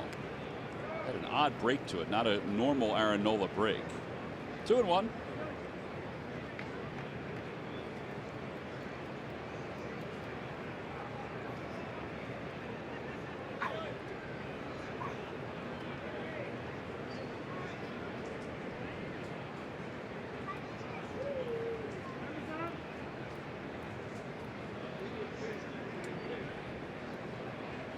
That RBI, by the way, for Stanton is 98. Think about the year that Arenado has. The 98 at this point doesn't lead the National League. Arenado hit 100 more than a week ago. Off the hands, out towards shallow right field. Kim is there, and that'll wrap up the 5th inning. But the Marlins retake the lead in an RBI double by Giancarlo Stanton. It's 3-2.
Extended his hitting streak to an International League tying 19 consecutive games with a walk-off single. He's hitting .341 during the 19-game streak and hitting .313 in AAA.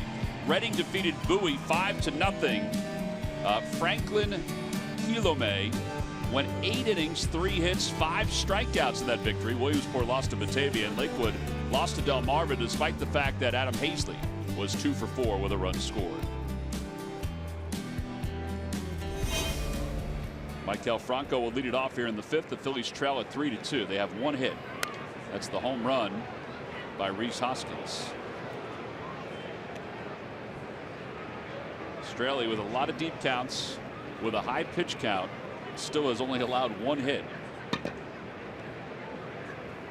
He's walked 2. Boy, Michael swings at a lot of first pitches.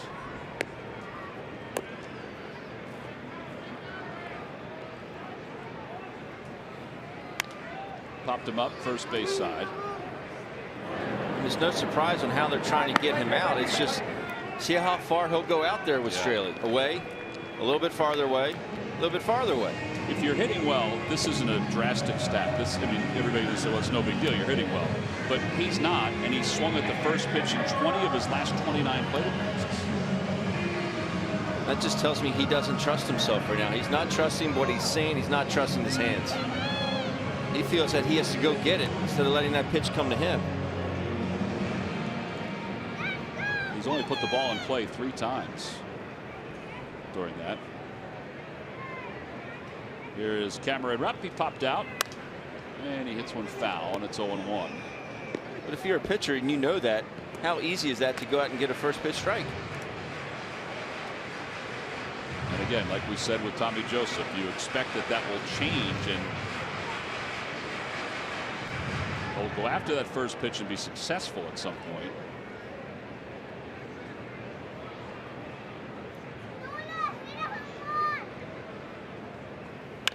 In the air to left field. Going back is Ozuna. It is gone. And we are tied up at 3. 6th hit in the last 5 games for Cameron Rupp, his 13th homer of the year. It's a 3-3 ball game here in the bottom of the 5th inning. You know you're a big, strong man when you take a swing that easy and the ball jumps out that quickly. They talk about a quick, handsy swing. Well, you just saw it. Ball's just peppered in the left field seats. Oh, yeah, I'll just go ahead and one-arm this one out of there. Yeah, strong fella. Amazing. Aaron Nola takes strike 1. It's 0-1.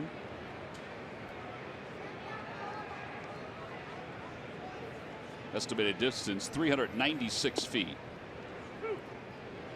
And for those in the production cavity keeping track, exit velocity was 101.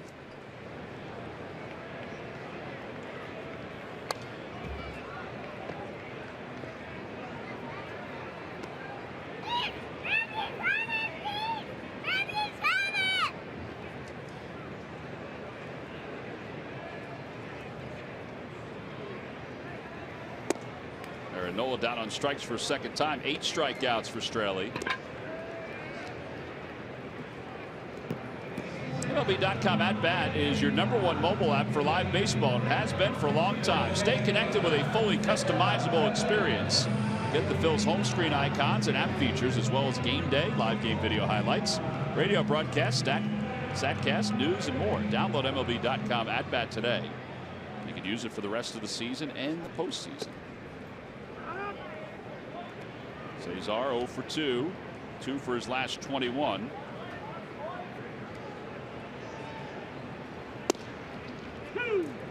No balls and 2 strikes.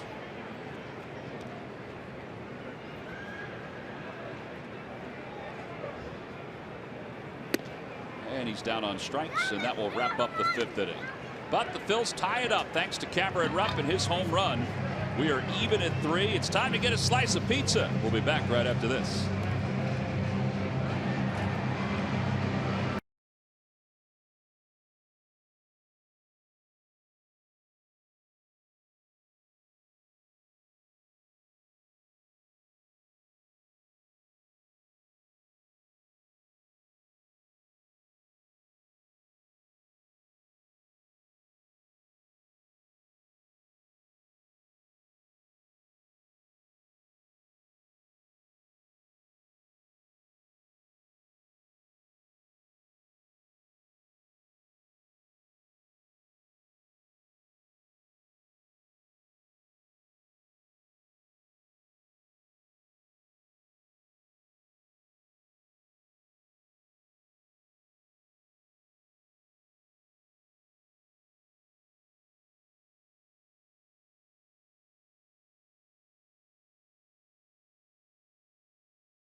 Up through the dog days of summer.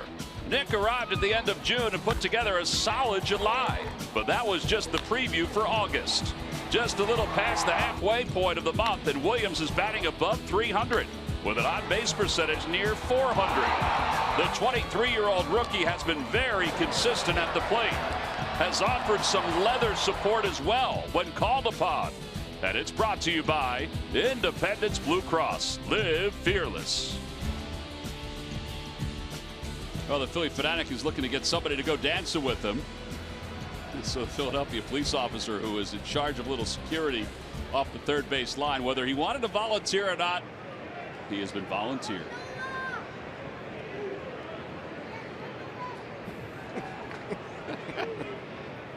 Come on, just a little bit. We'll head to the top of the 6th inning. Marcell Ozuna leads it off, and he rockets one to center field. So he is aboard to begin the 6th. Ozuna said, I'm not waiting around to see any more 96-mile-an-hour fastballs away or snapdragon curveballs. I'm going to go after that first pitch. They're striking out twice. It's a smart approach. Just say, can you blame him? Here's JT Realmuto. Be nice for Nola to get a double play here on Saturday.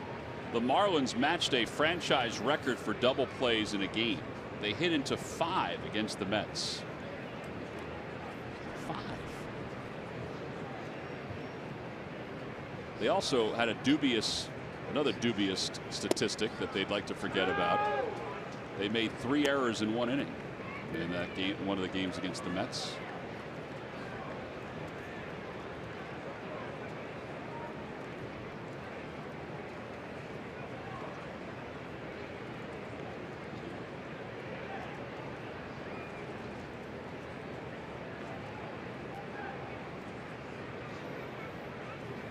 Over to shortstop. Galvis backhands, quick release to second for 1, over to first. That's a 6-4-3 double play. Prognosticator of prognosticators. It's nice when you're rolling like Nola is right now. Was pretty much tailor-made. 6-4-3.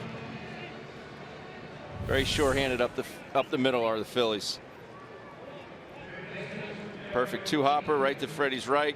Good feed on the Cesar, on the Tommy. So Don Mattingly is asking the home plate umpire Mike Everett to hold. I don't know what he's asking him to hold for. Was it whether Cesar was on the second base bag?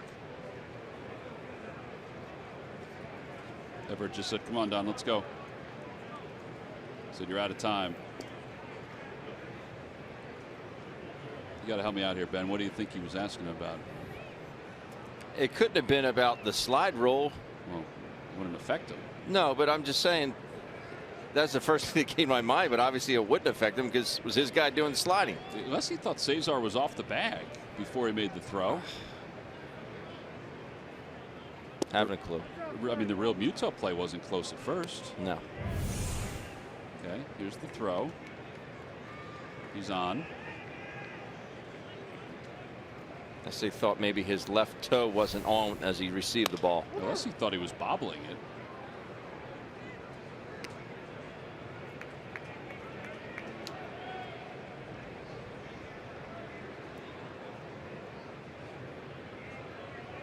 Ben, why don't you get Frank Minicino on the phone and see what he says, see what the issue was. Now he's got me curious. What a 2. By the way, speaking of your friends in baseball, what do you think your old manager was thinking yesterday when he called Hector Neris an idiot? I don't know. Bruce Bochy, after Neris hit Buster Posey in Sunday's game to load up the bases and put the tying run at second and the winning run at first. Guess he's just sticking up for his superstar. I guess. I'm not sure if the superstar really had a feel on this whole thing. 2 balls and 2 strikes to Dietrich.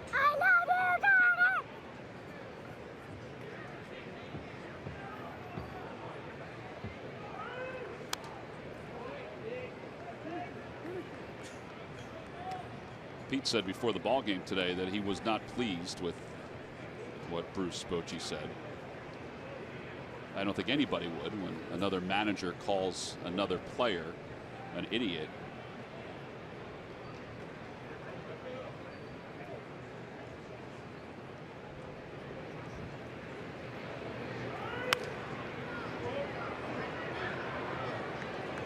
Just surprised at that feel, having the feel for the game. Right. 2 balls, 2 strikes to Dietrich. I was shocked when Posey said that immediately following the game. I was shocked when Posey was jawing at Hector Neris.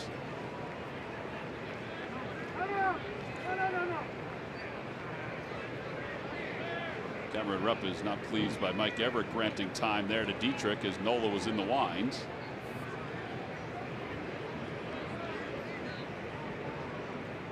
Two pitch. Curve ball bounced foul.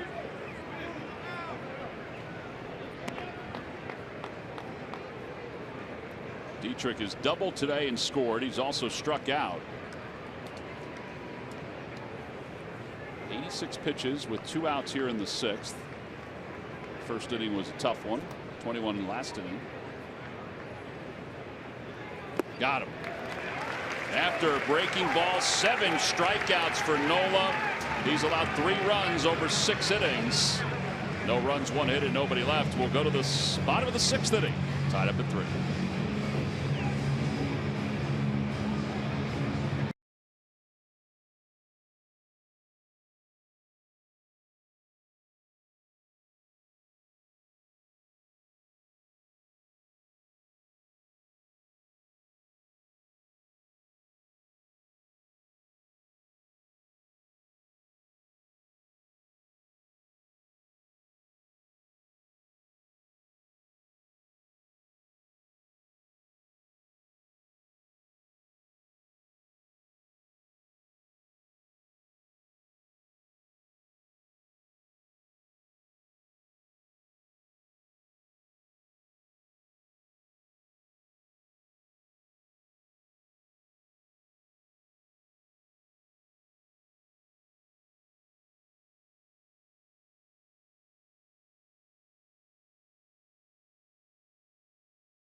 Chevrolet dealers. By Jefferson Health. Call 800-JEFF now or visit jeffersonhealth.org. And by Nissan. Shop ChooseNissan.com. Home half of the 6th inning. Phillies and the Marlins tied at 3 along with Ben Davis and Greg Murphy. I'm Tom McCarthy. Game 1 of this doubleheader, this traditional doubleheader. Day-night doubleheaders have become the rage over the last 20 years or so. But this is a traditional one. John Kruk will join us in Game 2. He's getting himself all prepped and ready to go. Freddie Galvis will lead it off. Galvis is 0 for 2. He has struck out and grounded out.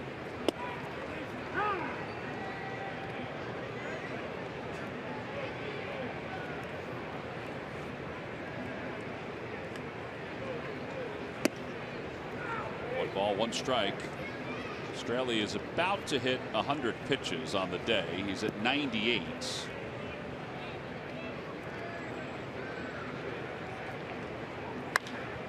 Out front. Fly ball short left. Ozuna comes strolling in.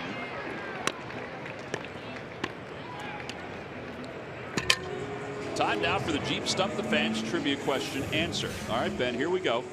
Who was the latest rookie catcher, or the last rookie catcher, I should say, to win a Gold Glove award? Who was the last rookie catcher to win a Gold Glove award? I'm going to say University of Miami's own and Florida Marlin Charles Johnson. Charles Johnson is correct.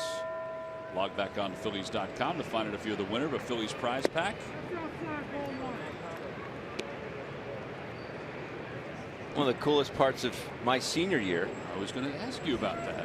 At Malvern Prep, Preparatory School for Boys, was when we were going through the interview process with different agents, and Charles Johnson called me. Whoa. Hold on a second. Yes, advisors. Thank you very much.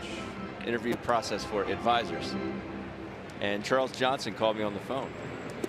Because you would have been a fellow Miami product if Correct. you had not signed with the Padres. Correct. Which is where he went. Correct. And that's obviously the school I ended up signing to go to attend. Never made it there, but it was really cool. And he told me about his experiences and the coaching staff, and I just thought that was, you know, here I am, a kid, small school in PA, and here's Charles Johnson calling me up, and it was awesome. 2-2 pitch to Williams. He pulls it to the right side. D. Gordon watches that one all the way into his glove. 4-3 on the putout.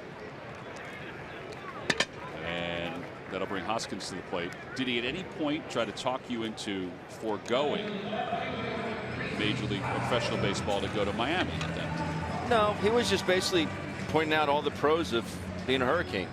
And I thought he was trying to invite you to hire his advisor. well, he was doing that as well, but he was also talking about Miami and, you know, how great of a program they had. And it was at the time. It was still pretty good. Oh yeah. They didn't make the postseason of the NCAA tournament this year for the first time. Yep. I remember reading that. It's like, wow, that is quite a streak. Well, I went on my recruiting visit down there, and it was Game cool. over. It was. I didn't realize it was such a small private school. Here I'm thinking it's going to be some giant, you know, 50,000 people. No. Money was no option for you, Ben Davis. No balls and 2 strikes to Rhys Hoskins. Swing and a miss. Hoskins strikes out. Straley retires the side in order. That is 10 strikeouts. It's his 5th career 10 strikeout game and his 2nd against the Phils.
Andre Dawson is not here, but the Hawk is certainly here. In fact, they've been here all day long. They're usually up by the big video board, but they've been kind of floating around the ballpark. So take a look at our Delaware Valley Honda Dealers game summary. That's impressive. Everybody up in the press box has photos of the Hawks. This is the story of today. Dan Straley, 6 innings, 10 strikeouts. Aaron Nola, 6 innings, 7 strikeouts. Home run by Hoskins, home run by Rupp, and a bunch of doubles for the Marlins. And the top of the 7th begins with a pitch down low to Telis.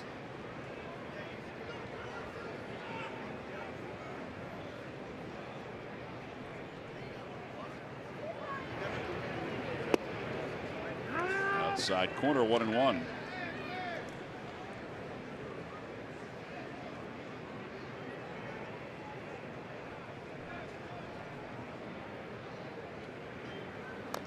One and two. Do you have any preference which game you caught in a doubleheader? No. Were there any times where you caught both ends of the doubleheader? Not in the big leagues. Minor leagues, yes, you'd catch all 14 innings, big deal. But 18 innings, that's a different story. In the dirt, and it's 2-2. Did you ever play another position after catching in game one? No.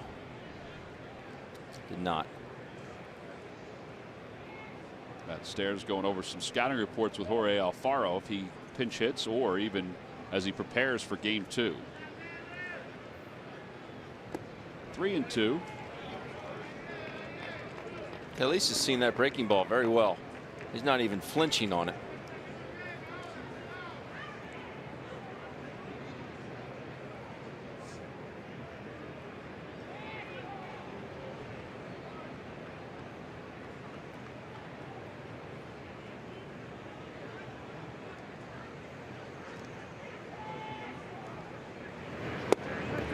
Just off the inside corner, trying to get that two-seamer to run back. That is the second walk issued by Nola today. Miguel Rojas is coming up. Well, Murph, we got some definitive news about one of the Phillies' pieces to the rotation, not only this year, but probably moving forward. Yeah, definitive news, but not necessarily good news. Good news in a way that Vince Velasquez has finally figured out what is wrong with that his middle finger that was causing him so much problems. That ended putting him up on the disabled list. He was having that numbness in that middle finger. Well, it stems from a nerve issue that actually started up in his right armpit, and they have shut him down. He's on the 60-day disabled list. His season is over. He'll have a minor procedure to fix that, guys, and they do expect that he'll be just fine when spring training starts next season. Although, you know, they might have to watch him in terms of innings next year as well, just to make sure that everything is working out okay. But, you know, they figured out what is wrong. That's the most important thing. And they'll have this minor procedure. He saw a couple of different specialists to make sure that that's exactly what it was. They've narrowed it down. So he'll go through that later this week, but his season is done. One thing Pete said today when he was asked about, you know, what his thought was about Velasquez's season. And he said, well, obviously there were some good things that we saw. He is going to be in the mix to be one of the starters moving forward next year. He said, but there are a lot of guys, that young pitchers, that'll be part of the mix as well. So he said it was kind of incomplete, but he saw some positives in what he did this year. Some of the other roster moves, Pivetta will be the 26th player. He'll pitch today in game 2. Zach Eflin placed on the 10-day disabled list with a right shoulder strain. They expect it's only going to be one start. Yuxel Rios, a relief pitcher, had excellent numbers in AA and AAA, is with the ball club wearing number 53. And he's put on the 40-man roster because Velasquez is transferred to the 60-day DL. And when that happens, it opens up a spot on the 40-man roster. Here's Ichiro. A lot of options right now Don Mattingly has with this man at home plate. Are you thinking bunt? Thinking bunt, maybe hit and run, because his ability to just put the ball in play. You know, you get a lot of guys moving all over the diamond. Put a hit and run on here. A lot of holes open up. Obviously, you also have to be cognizant of the fact that he could drop a bunt down even for a base hit and beat it out. Corners are pinching in. Swinging away, and he takes low, 2-0. Ichiro with 3,066 career hits.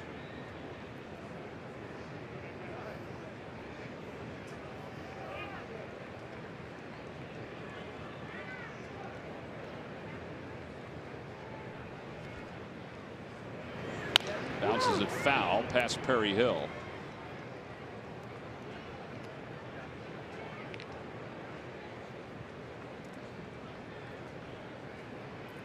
Climbing the ladder. Next up is Dave Winfield. He's going to need a big ladder. Winfield with 3,110. A-Rod is 20th. He's really had a nice year as a pinch hitter. He has 20 pinch hits and 74 at bats. He has sacrificed only once as a pinch hitter.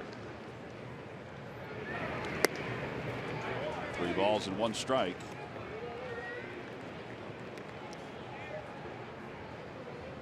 D. Gordon's on deck.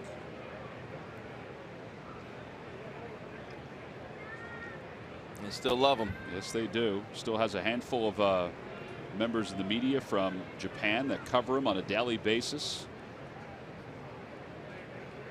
In the air to right center field. That's well hit.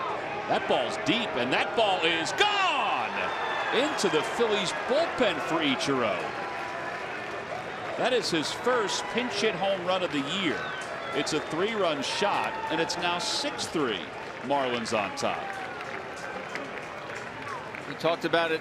This game opened up and what Aaron Nola didn't do successfully against the Giants in his last outing, and that was get ahead of hitters. Well, he doesn't do it to Ichiro here. You get behind 3-1. A man with that many hits is not going to miss a 3-1 fastball. 117th career home run, and honestly, there's a surprise at this point in his career when he does hit a home run. And this ball is touched. I mean, this wasn't a wall scraper. Oh, it went into the Phillies bullpen. And he comes off hot off the bat and gets the fish up by 3. It's his 3rd home run of the year. It went at estimated 432 feet. I mean, that's the surprise. And seemingly we talk about it every broadcast, but his batting practice, oh, that's just one bomb after the next. D. Gordon takes inside 1-1. So still nobody out here in the 7th. And the Marlins have a 6-3 lead. Cool as a cucumber.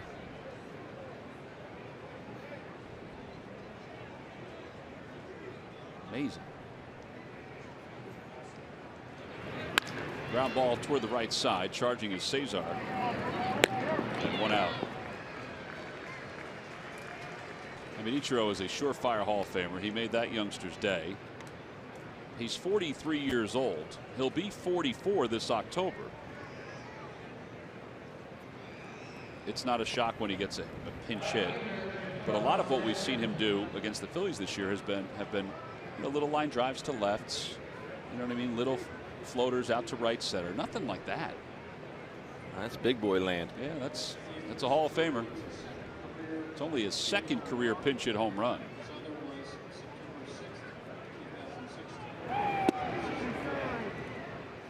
Now both of his pinch hit home runs have come against the Phils.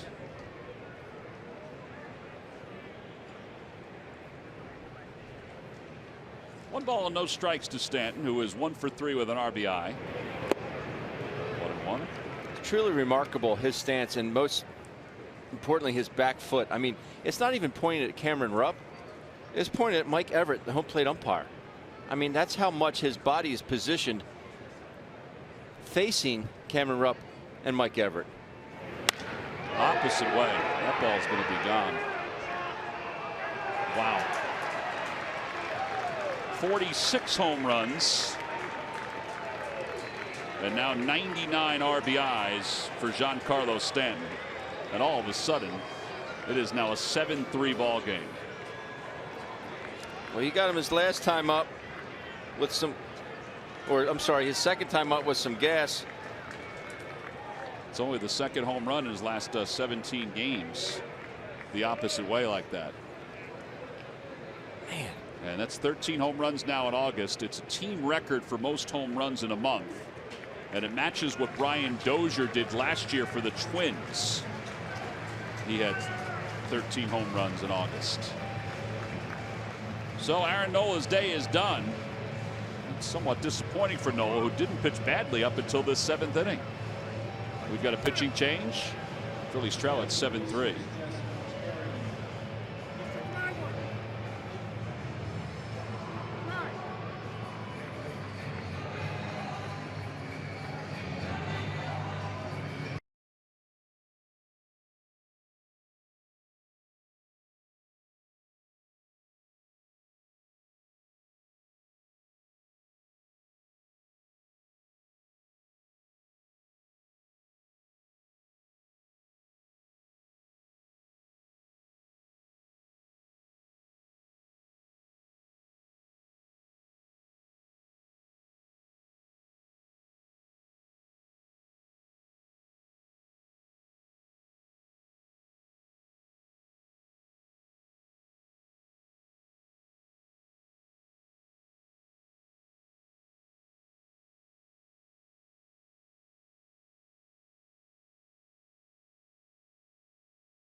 here in the 7th inning. And it's time now for our Toyota turning point, and it just happens. It sure did. 3-1 pitch here to Ichiro. 431 feet later, 432 foot later, and then Giancarlo Stanton out to right field. Put the fish up 7-3. That's where we stand right now. That is your Toyota turning point. So Ichiro, 3,067 hits now to go along with 117 home runs. Stanton, 46 home runs to go along with 99 RBIs. The record for home runs in August is 18 in Major League Baseball. It was done back in 1937 by Detroit's Rudy York. He's got time.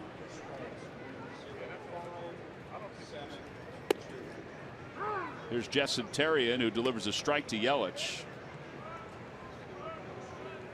Well, I really thought Aaron pitched pretty well through the first 6. I know he gave up the 3 runs and a few extra base hits, but this did escalate quickly. Line drive, base hit to left field for Yelich.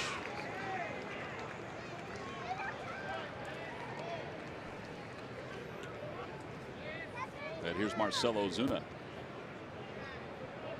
think the thing about Stanton, though, that it's just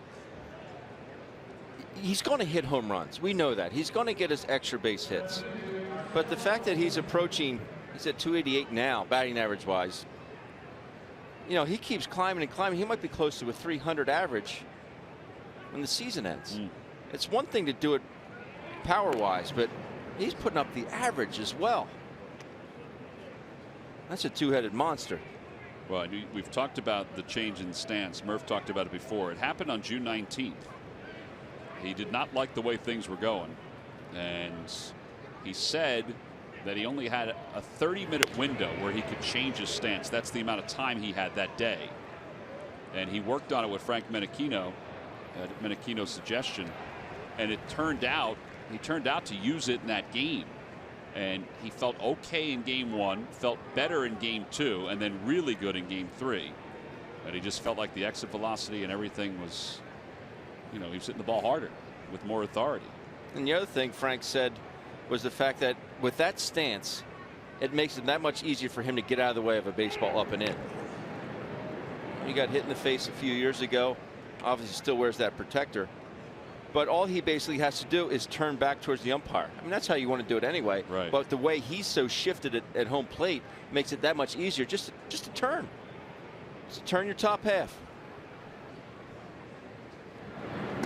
Slider up top. It's 1 ball, 1 strike. The other part of it, too, is that Stanton's closed stance wasn't this closed when he originally did it. He's actually crept closer to the plate.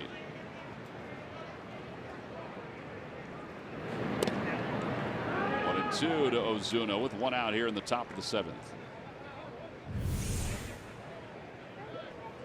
I mean, look where his back foot is pointed, and then he does kind of open up. Doesn't quite get back to even. Close though. But close. Wouldn't be that strong. A line drive to left field, and it's got enough height to get on out of here. A 2-run home run for Ozuna. It's the 3rd home run of this inning for the Marlins. And it's now a 9-3 ball game. Talk about getting out of here in a hurry. Wasn't sure if it was going to be high enough to get out of here. It was, though. So 9-3 Miami. See him rock back, use his hands, pull those hands in. What a level swing.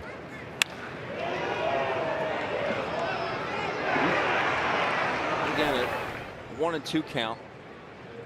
Pitch needs to be better. JT Realmuto, the batter, and he breaks his bat, grounds it left side. Franco has it. 2 outs here in the 7th inning, and the 9th man to bat in the inning will be Derek Dietrich.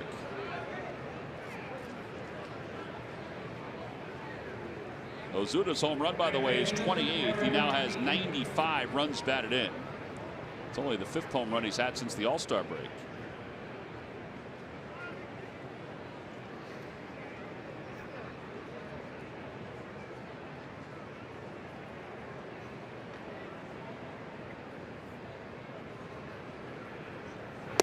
Dietrich takes a bit low.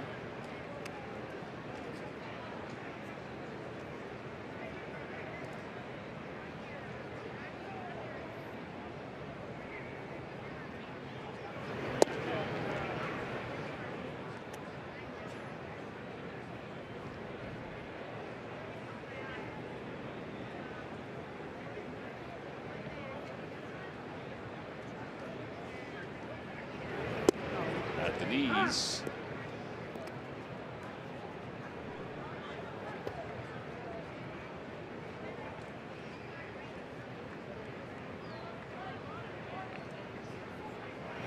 Outside, 3-1.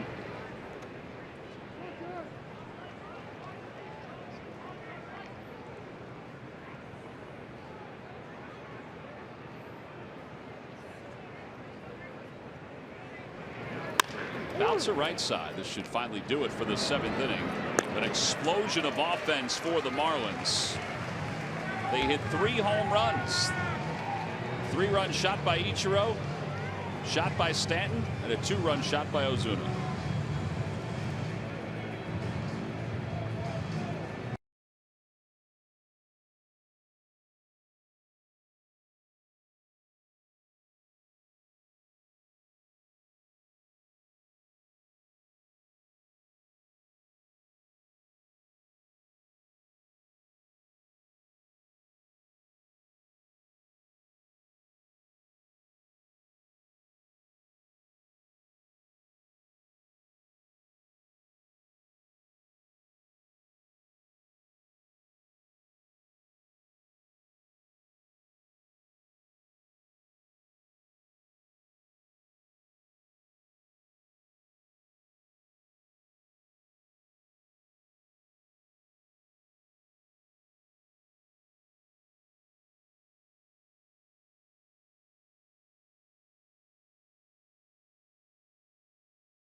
Of the game, Dan Straley, he only allowed 2 hits this afternoon. He was very good, and fastball command was excellent. Yes, the pitch count started to creep up there. That's why he has to exit the ball game. But he was very, very good today for the Fish. Fastball command, backdoor sliders.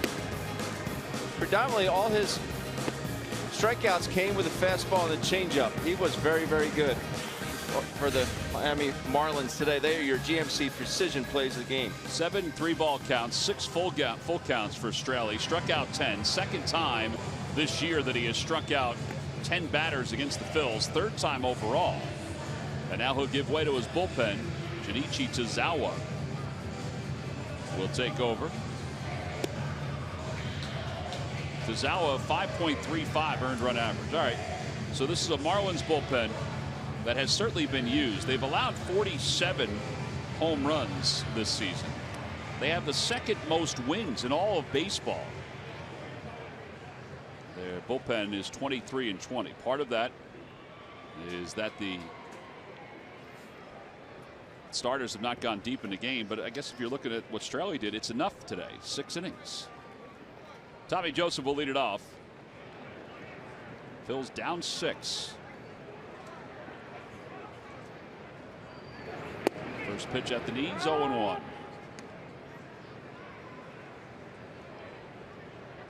Game 2 will feature Nick Pivetta back from the minor leagues against Jose Urena. And a line drive foul. And again, talking about Tommy Joseph, when you're going good, that ball lands fair. Talking about the Marlins have the most wins out of the bullpen. Dustin McGowan, 7-1 out of the pen. 7-1. It's been an excellent pickup.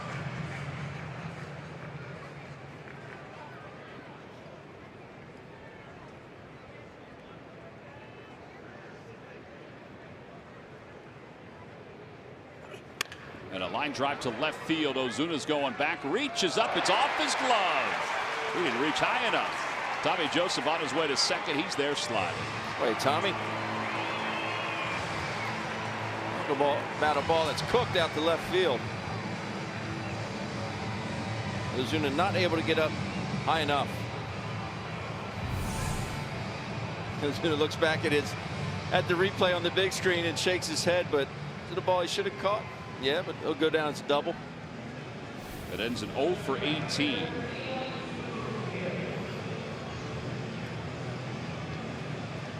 Let's hope that gets Tommy rolling again.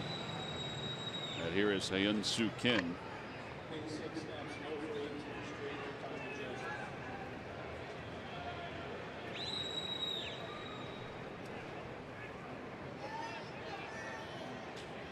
Kim is grounded out and he is struck out.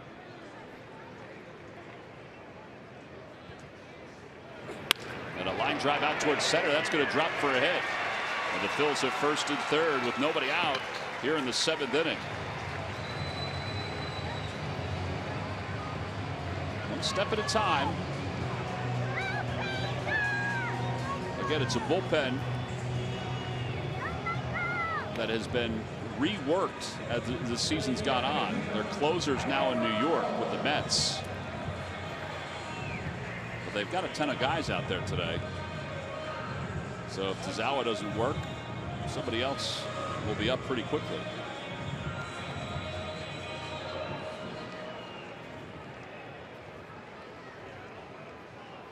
Maikel Franco is 0 for 2. Can't swing at that one.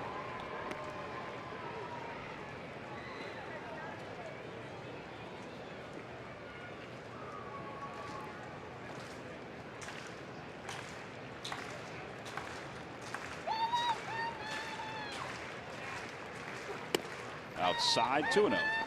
Ricardo Pinto starting to warm up in the Phillies bullpen.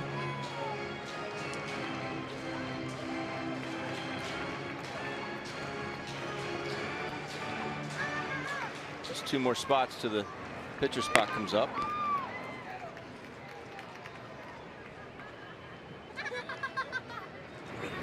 And a liner out towards center field. Yelich will grab it. Tagging from third is Joseph. So he'll score. Ball was hit hard. It's going to go down as a sac fly for Franco. But it's now a 9-4 ball game. Yeah, you're happy Maikel squares one up here, but unfortunately just able to get the 1 run out of it. Not able to string 3 hits together. But a good swing on a 2-0 pitch.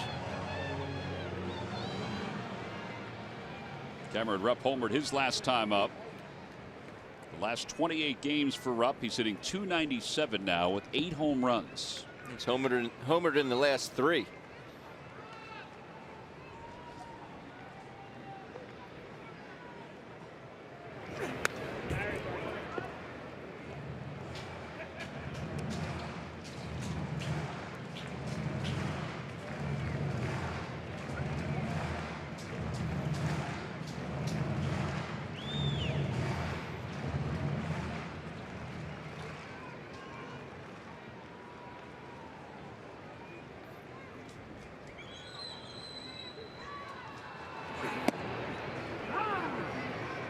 I think he may have just surprised Cameron with the location and probably the type of pitch.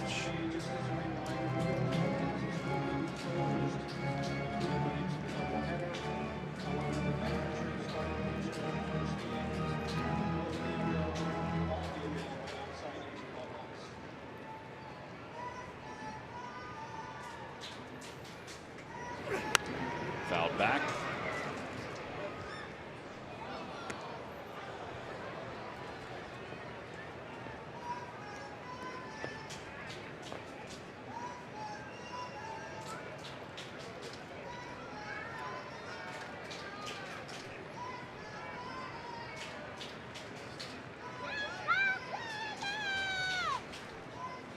No balls, 2 strikes.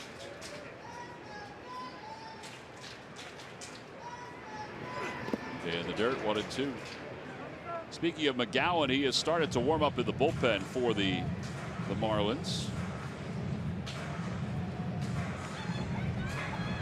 is, former Phil.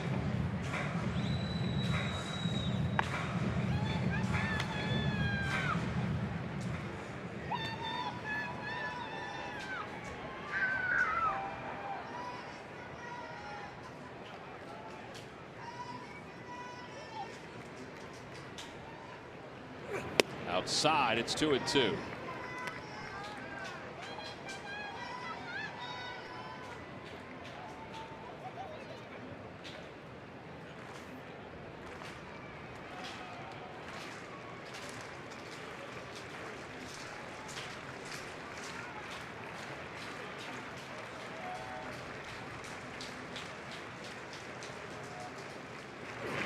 Bouncer foul. Keep working.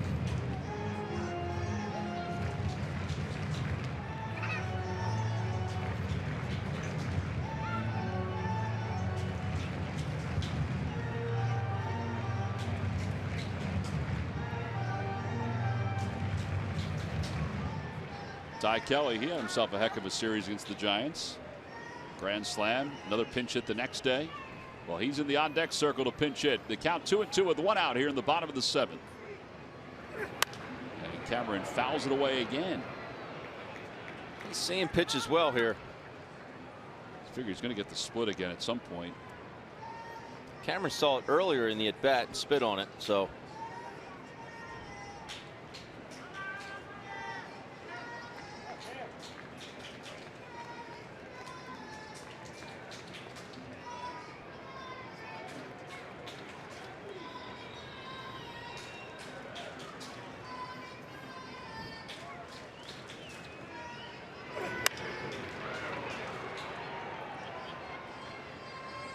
Again, it's 2-2. Another foul ball. 8 pitches so far, 5 foul balls for Cameron Rupp. Phillies down by 5.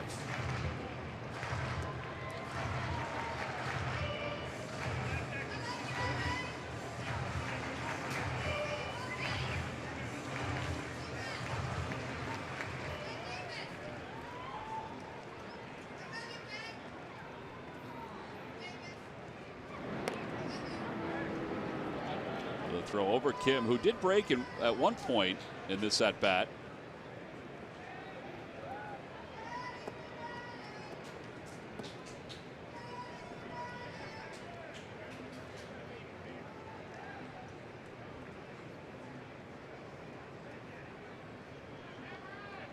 Two balls, 2 strikes. Try to put a little extra behind that one. You can hear it. Yeah, 93. He's been right around 90, 91, but that one coming in at 93, and Cameron just not able to get that bat head out there. He's had some good swings. He's just a hair tardy.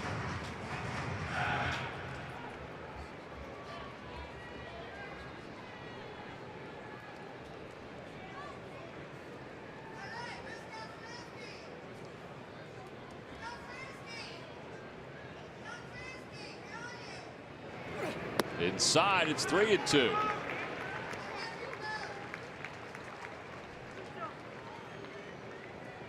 I don't think Kim's going to be off here. I think Tazawa's going to need a nap after this at bat. He's one up out over the plate.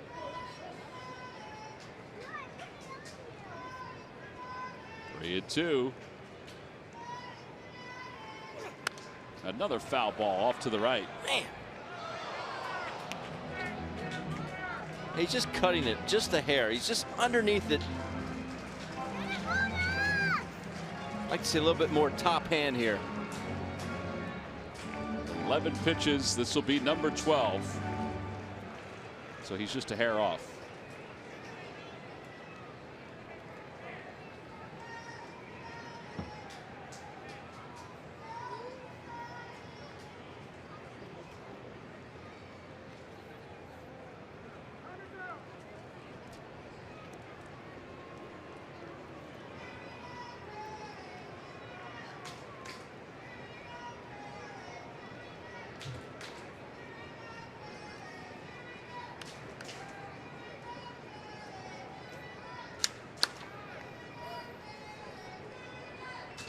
3-2. Outside corner. Oh man, that was a pitcher's pitch. Cameron is down looking on strikes after all of that.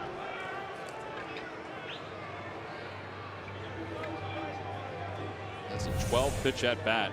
Take a look here. Look at all those dots. Well, he dotted it. Too close to take.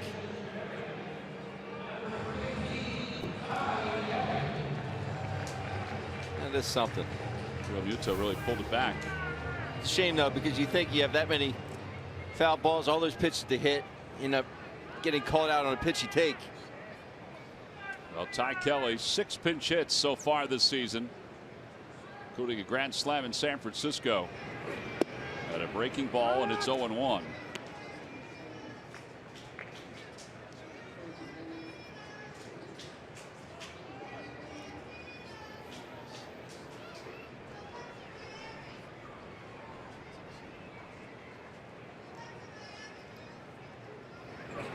Down low, and it's 1 ball and 1 strike.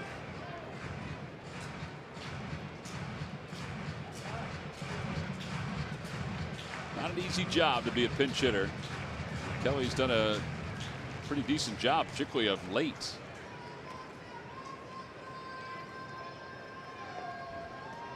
There's 6 pinch hits, just 1 single. Ichiro is the leader in pinch hits with 21. Bouncer to first base. Talise has it, takes it right to the bag, and that wraps up the 7th inning. Well, the Phils did score a run on a sac fly. We've played 7. We'll move to the 8th inning. It's a 9-4 Marlins lead.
Is brought to you by your Delaware Valley Honda dealers. Hurry to your local Del Val Honda dealer or visit DelValHondaDealers.com.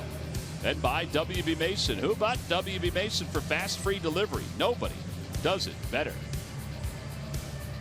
Fans are just, sitting there watching batting practice, soaking in the sun, and all of a sudden a hawk flies waist high right past them.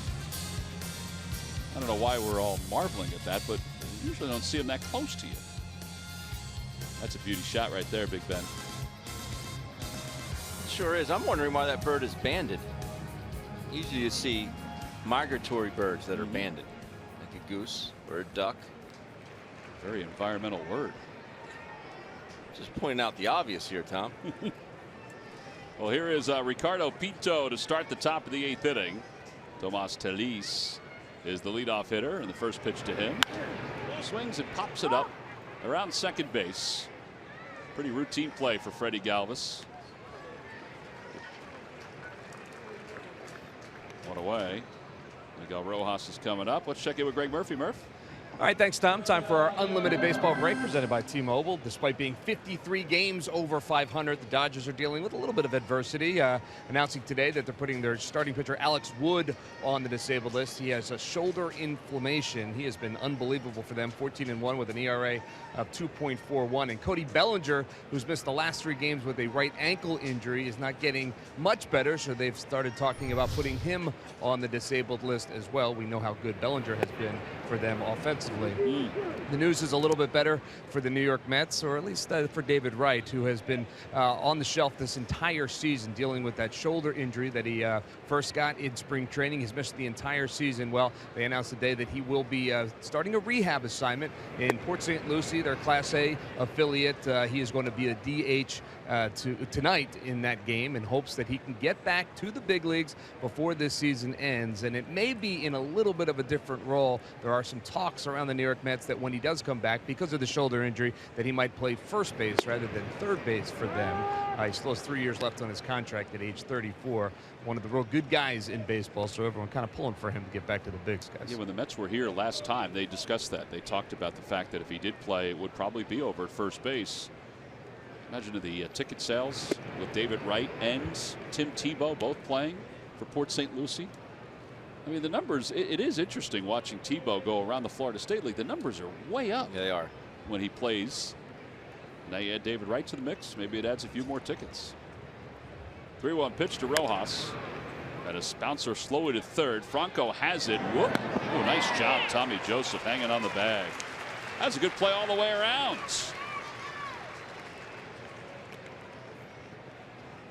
Got to have some good defense at the hot corner. And a nice stretch over at first base. Time now for a Hyundai defensive play of the game. You just saw it. Off the bat.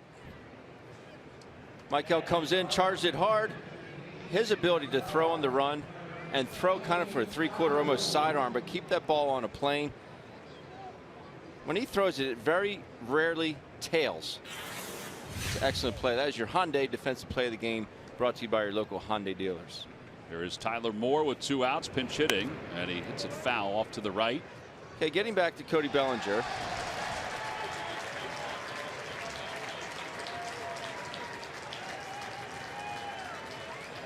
See that young man there? He dropped a foul ball before, and Ben and I gave him a baseball because he was pretty down about it. But he just caught that foul ball from Moore. I mean, that's one of the greatest things you will see at a ballpark. So he got 2. He got 2. Not a baby. Oh, that is tremendous. He was disappointed because he had it lined up the first time.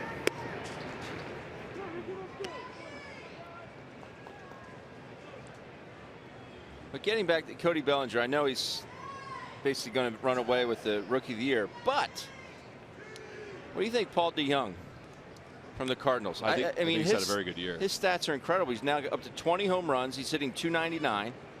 Bellinger has what, 25 homers? Bouncer foul. Last time I looked, yes. He's only 5 off the pace.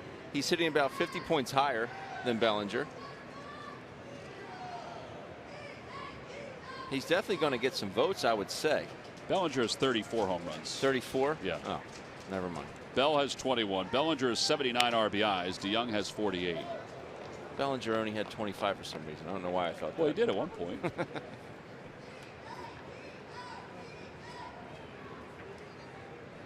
34 home. Yeah, I think it's going to be hard to get. Yeah. 70 runs scored for Bellinger.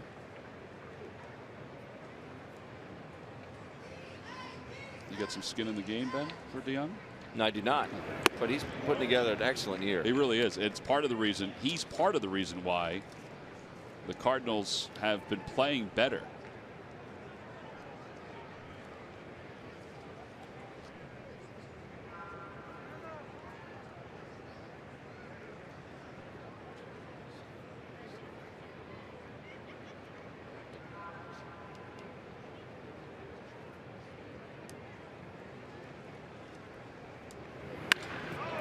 Hit well to left field. Going back on it is Hoskins. It's off the base of the wall. So it'll be a double, pinch hit double for Moore. And we'll go back to the top of the order.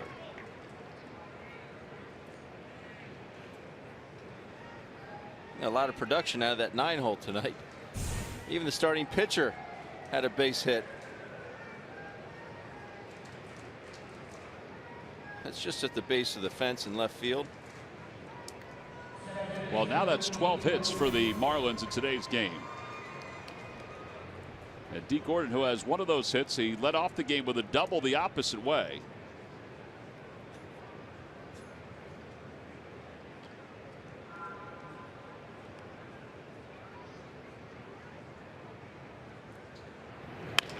Opposite way down the left field line, foul.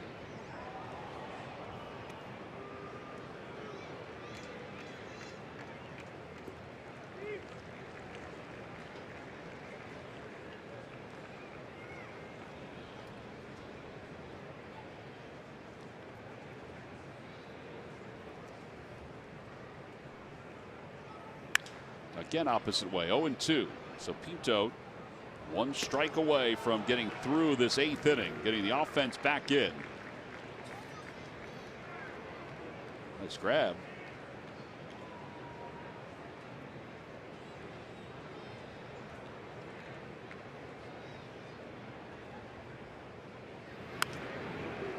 Let's see who can catch this one. Atta baby. Papelbon. Yeah. Papelbon t-shirt. See that lady's t-shirt, by the way? Mom? It said yes way vacay. No, I didn't see that. That's pretty cool.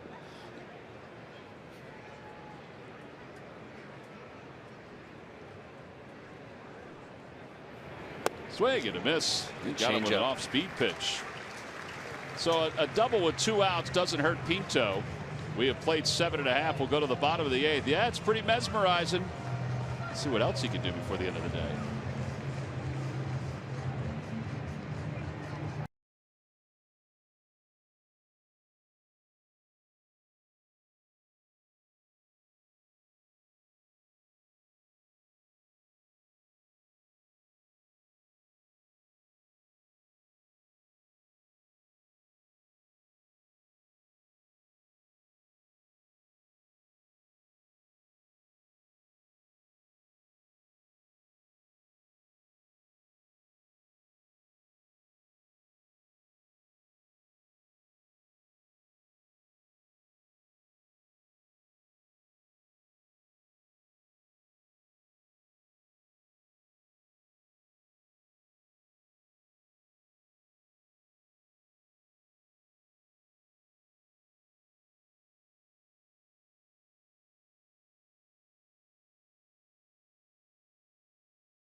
Corner. It's a fantastic opportunity for high school, college, and graduate students. $15 tickets, plus you get $15. A $15 ticket, plus you get a chance to get a coupon for $12 in value. Chickies and Pete's, Tony Luke's, Primo's Hoagies, Bull's Barbecue. You can get a hot dog or a soda.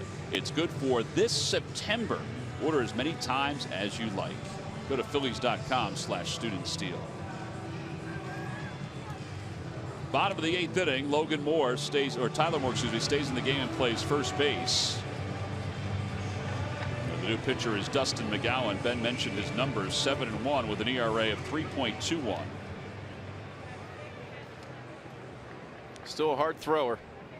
Fastball slider, mixing a split from time to time. Well, here is Cesar Hernandez, who takes upstairs. Cesar is 0 for 3 today. He's 2 for his last 22. Be nice to see him finish up on a high note in this ball game. Phillies down by 5. 1 ball, 1 strike.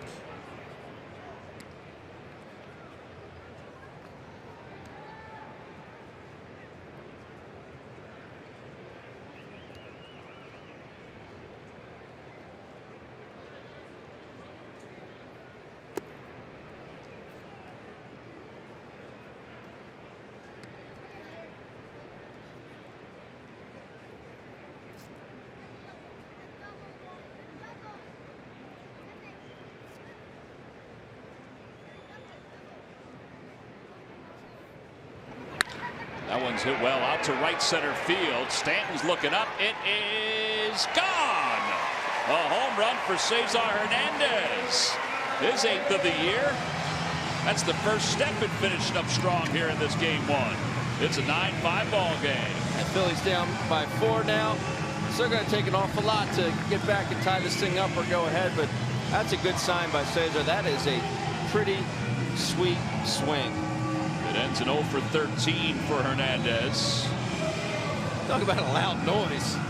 I was surprised it carried all the way out, though. I thought it was going to go to the scoreboard. It would just be an extra base hit. Well, the way that a couple of these balls have gotten out. Nice level swing there by Cesar. Quick bat.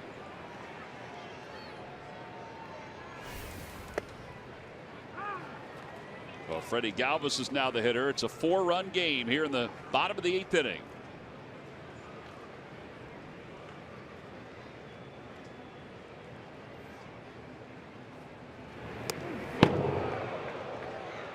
I didn't know if that had enough altitude-wise to get out, but right.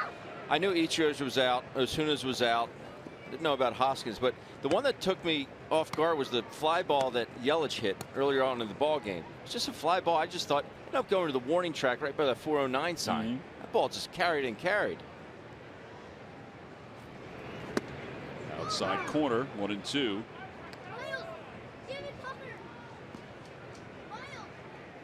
Galvis 0 for 3.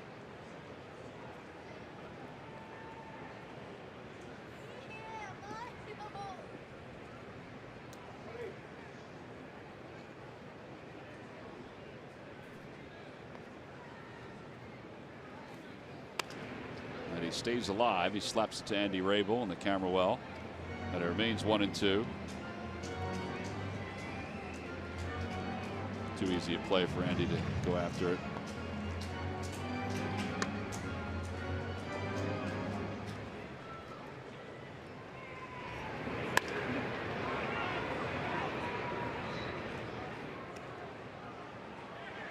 Nice catch on the carom. Yeah, your dad's an athlete. Now who gets it? They can cut it in 4s.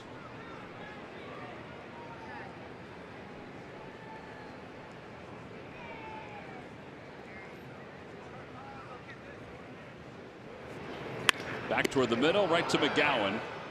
And 1 out here in the 8th inning. Nick Williams is coming up.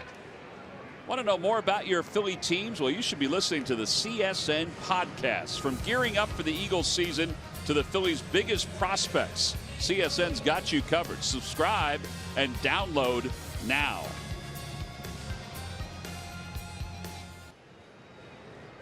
All right, Nick Williams. Williams is 0 for 1. He's walked and scored. Actually, he's walked twice, scored once. And he fouls it back to the screen. I think he felt like he had a good pitch to hit there. Yeah, he did.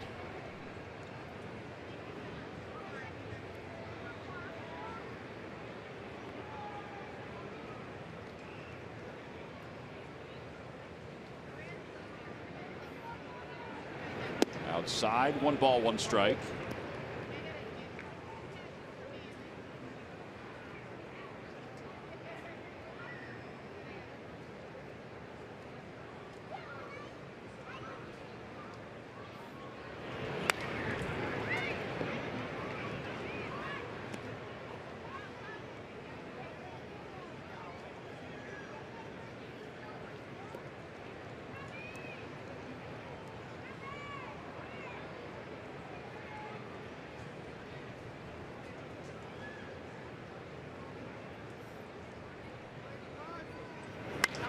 Down the left field line. That'll be out of play.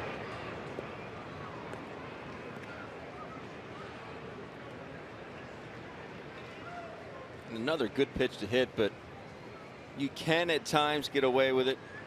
That's 96, 95, 96. That was right in Nick's wheelhouse.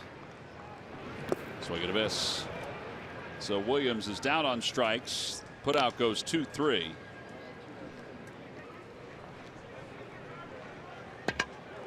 And 2 outs.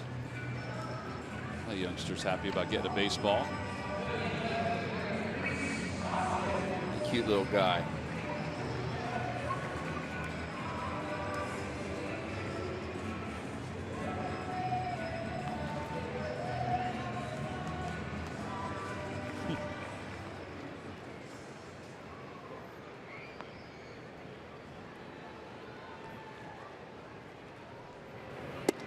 Rhys Hoskins takes strike 1. It's 0-1.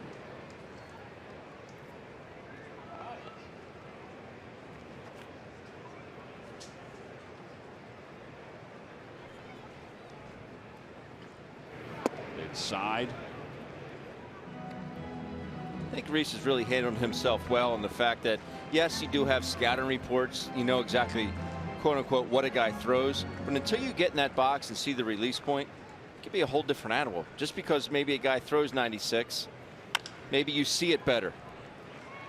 And it doesn't look like it's 96. It bounces out to wrap up this 8th inning. The Phillies do score a run on the home run by Cesar Hernandez. So the lead is down to 4 for Giancarlo and the Marlins.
It's our final Hatfield Dollar Dog Night of the season. You can get tickets by going to Phillies.com. School's back in session, particularly the college scene. So if you're looking for something to get to eat, come on out. Dollar Dogs. We move to the top of the 9th inning in game 1 of this doubleheader, this traditional doubleheader.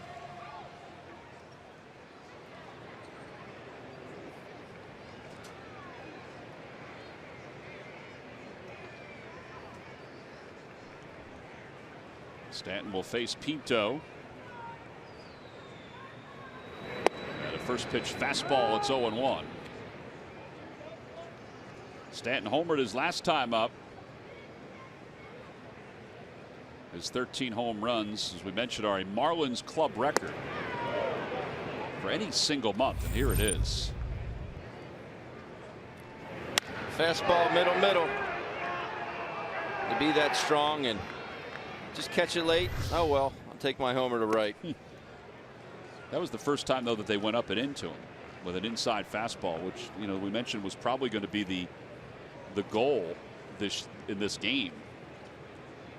Through his first 8 MLB seasons, it's going to be hard to surpass Ralph Kiner, but he is 12th with 254 home runs. Oh, another nice grab.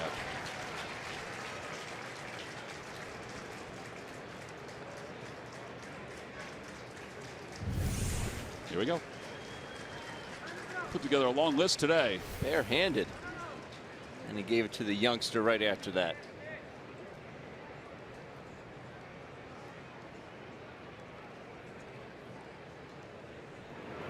Swing and a miss.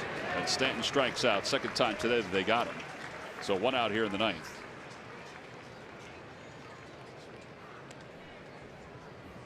Every time a Phillies pitcher retires, the opposition 1, 2, 3. Comcast will make a contribution to Phillies charities.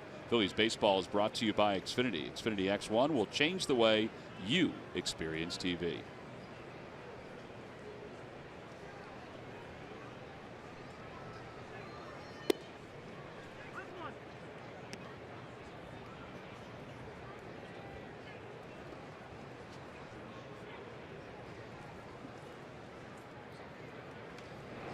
Yelich takes low, 1-1.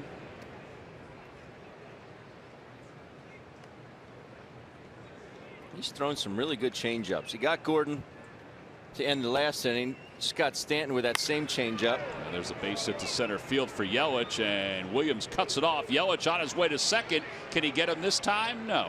Well, that's his second double, 3rd hit overall. Still a nice play just to get to that and cut it off. If it does get to the wall, it might be 3.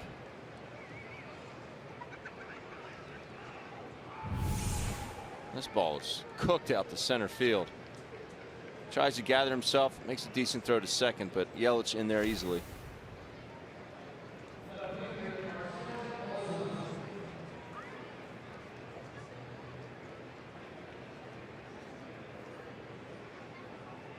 It really is a balanced attack, isn't it, Tom? No, it's offensively, it certainly is. That's why I think there's a lot of people thought they would challenge if they got pitching the Nationals, but it's hard to challenge that Nationals pitching staff when the Nationals have the kind of offense they have. Correct. Combined with those starters. And you have to match up pitcher for pitcher in a certain extent. Would you agree with that? Yes, you have to. Because if you do get Strasburg, Scherzer, I mean, Gio's been lights out this year for the Nats. Particularly the last month and a half. But I think with that ball club, though, yeah, that is, talk about a balanced attack. Inside. That's my team to represent the National League in the World Series. It is.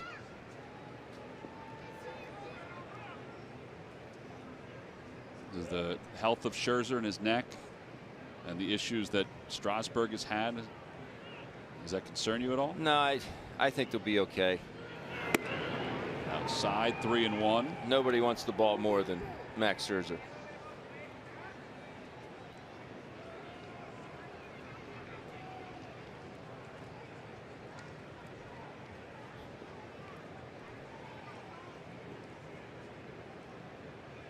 Washington's in Houston tonight. Interesting matchup. And I think how they've secured that bullpen a little bit has helped out. Yeah, Matson's been banged up, but yeah, you're right.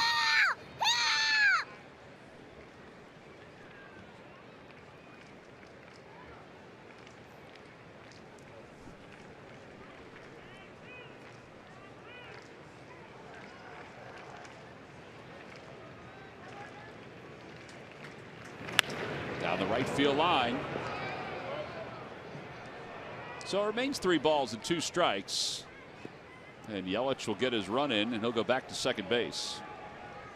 Well, this was a very competitive game up until the 7th inning when the Marlins scored 6 runs. They had 3 home runs in an inning for the first time since they did it against the Phillies back in 2011 in September. Remarkable the names that did it. Inside of Ozuna. Gabby Sanchez was one. Remember him? First baseman. I do. Mike Cameron was another. Cameron. I didn't realize he was still playing at that point. And the Dauber, Greg Dobbs. Mike Cameron and Ichiro Suzuki were locker partners. Ichiro's a couple down for me, and the antics that those two would put on before a ball game, hilarious. Absolutely hilarious. Cam would try and teach him how to dance. And, you know, you look at Ichiro, a lot of people think he's a reserved guy. Very outgoing with his teammates.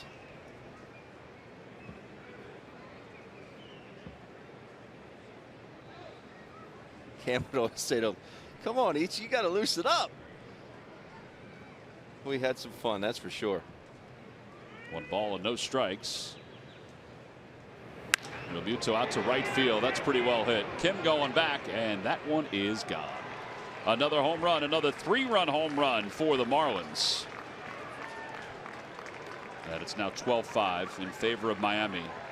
Well, what was a good game through 6 has now turned into, well, a blowout. Like I said, a balanced attack.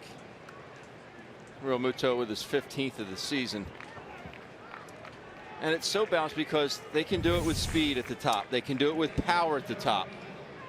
They can go line to line. You see Realmuto go opposite field right here. Like a separation between his stride and getting his hands back. That's what you want.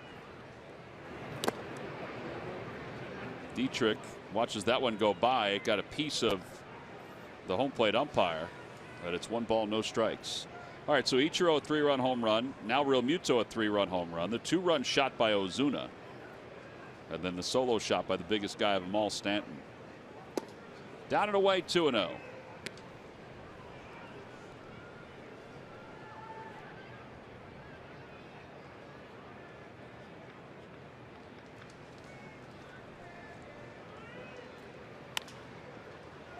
Pop a foul and out of play, and it's 2-1.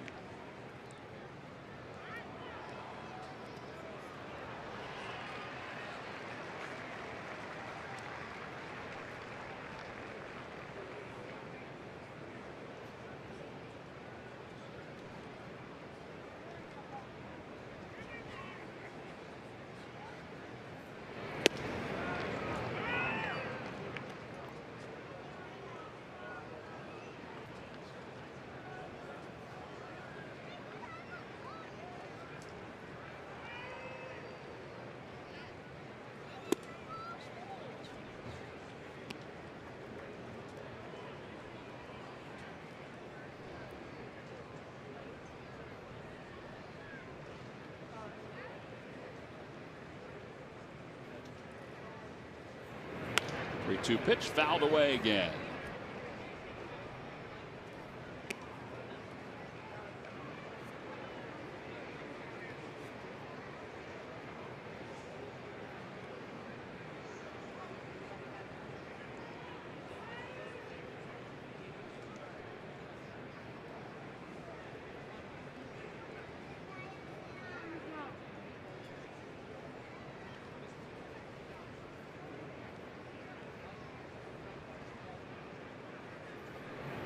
Swing and a miss, and Dietrich strikes out.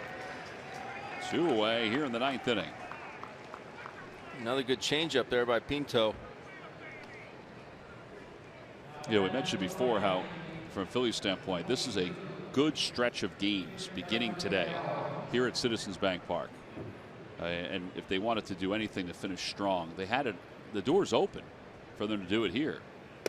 But this is not the way you wanted to start. 14-18 in their last 32 games here at home.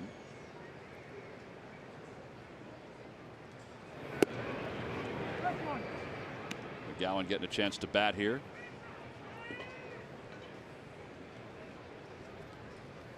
Even though Despaigne is warming up with the bullpen.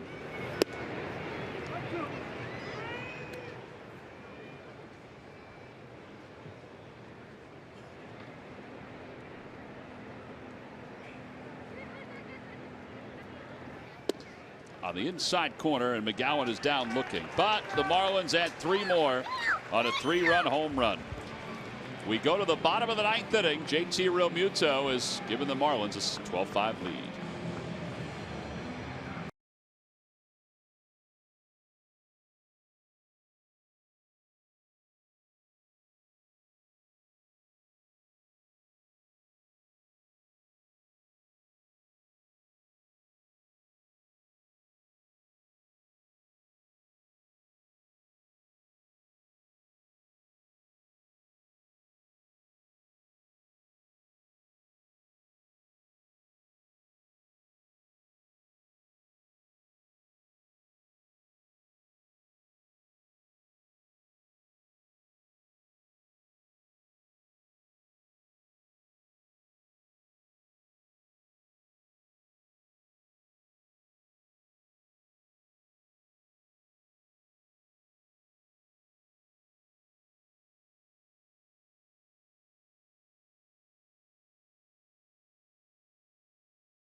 Mason deliveries of the game, and there were a lot of them in the 7th inning.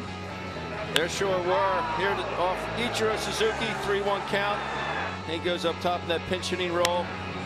Giancarlo Stanton with the solo variety to right field. And then Ozuna to left, the 2-run variety.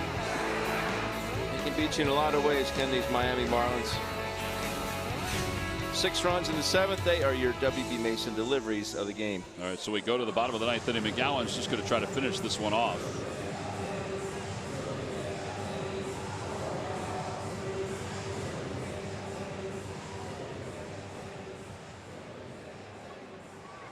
And McGowan will face Tommy Joseph to begin this inning.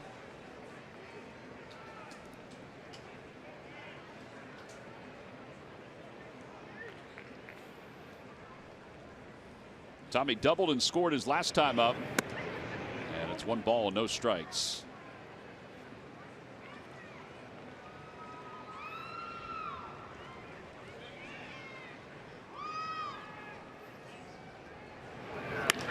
Out to center field. Yelich going back. That's well hit. Back toward the fence, and it is gone. A home run for Tommy Joseph. He has 2 extra base hits in his last 2 ABs. He said after his last AB, hopefully that double will get him going. Well, he gets into a good hitter's count, 1-0. McGowan's not going to back away from anybody. He gets a good fastball here and drives out to center. And get one up in the air today. Your chances of it going out of the yard are good.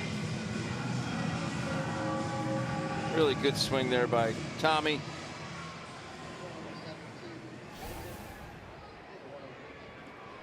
All right, so here is Kim.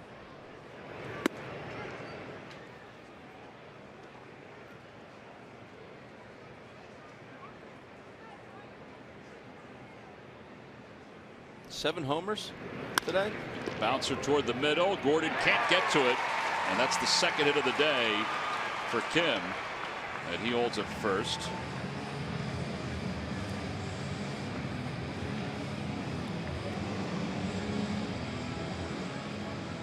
I got 8 home runs. You got 8.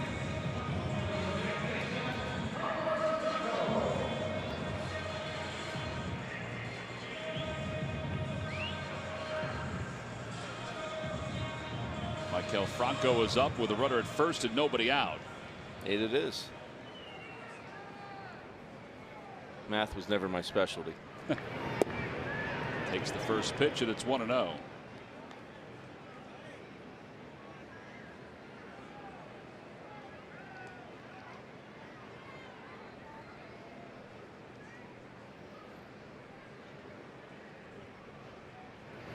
Back toward the middle, knocked down by McGowan. He'll get the out at first as he shuffles it over. 1-3 on the putout. By the way, Ben, we've got some updated info. The reason that the young Falcon is banded is, according to Ed Mutzer from the Pennsylvania Game Commission, is because that young bird is on the Pennsylvania State Endangered Species list. Gotcha. We also let Pat Devlin know from over at Comcast Sportsnet that there's a nesting site near the Walt Whitman Bridge. So that beautiful bird maybe just a few miles away from home.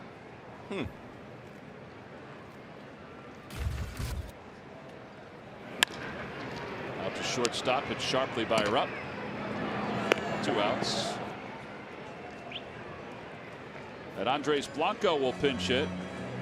Phillies down to their last out. It is amazing, though. There have been a couple of them that have been here all day. Undeterred. Yeah.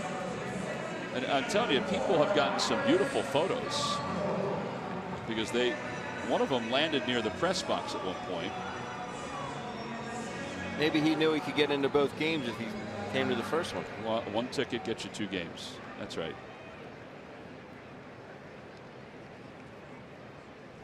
Andres hitting 162 and a strike. It's 0-1.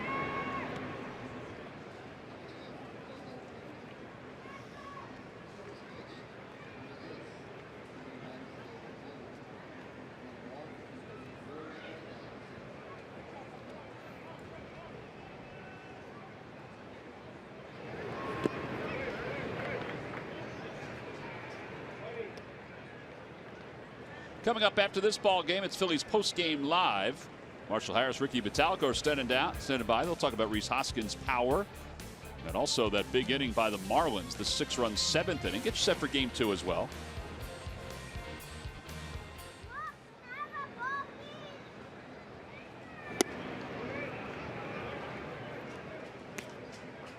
Two balls and 1 strike.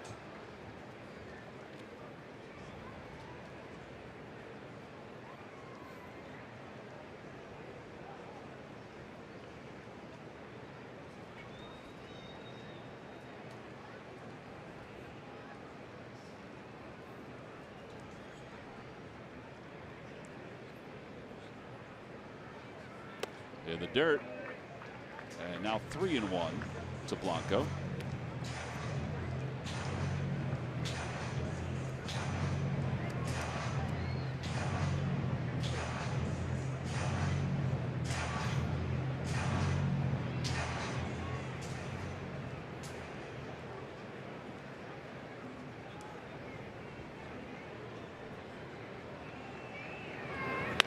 In the air to right field. That is well hit. Stanton's going back, and this one is gone.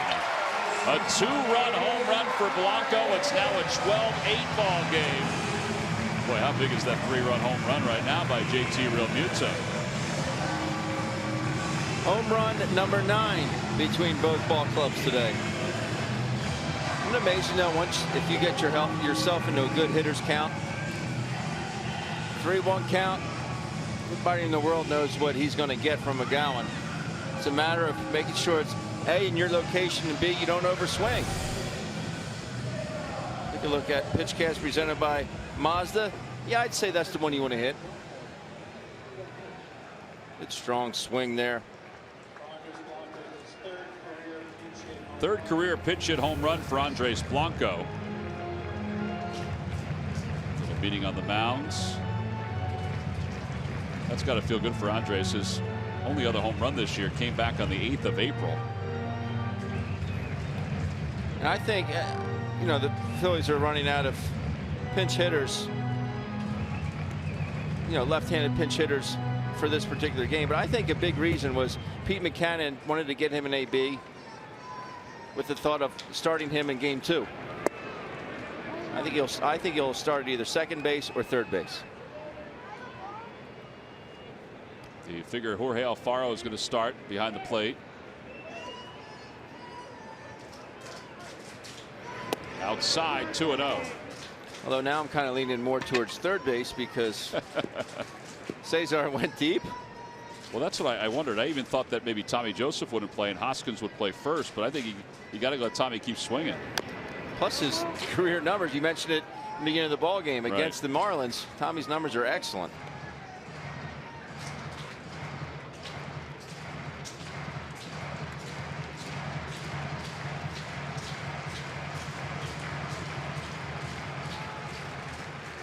Place has been like a driving range today. Really, it's, I guess because it's so warm. Outside corner, 2-2.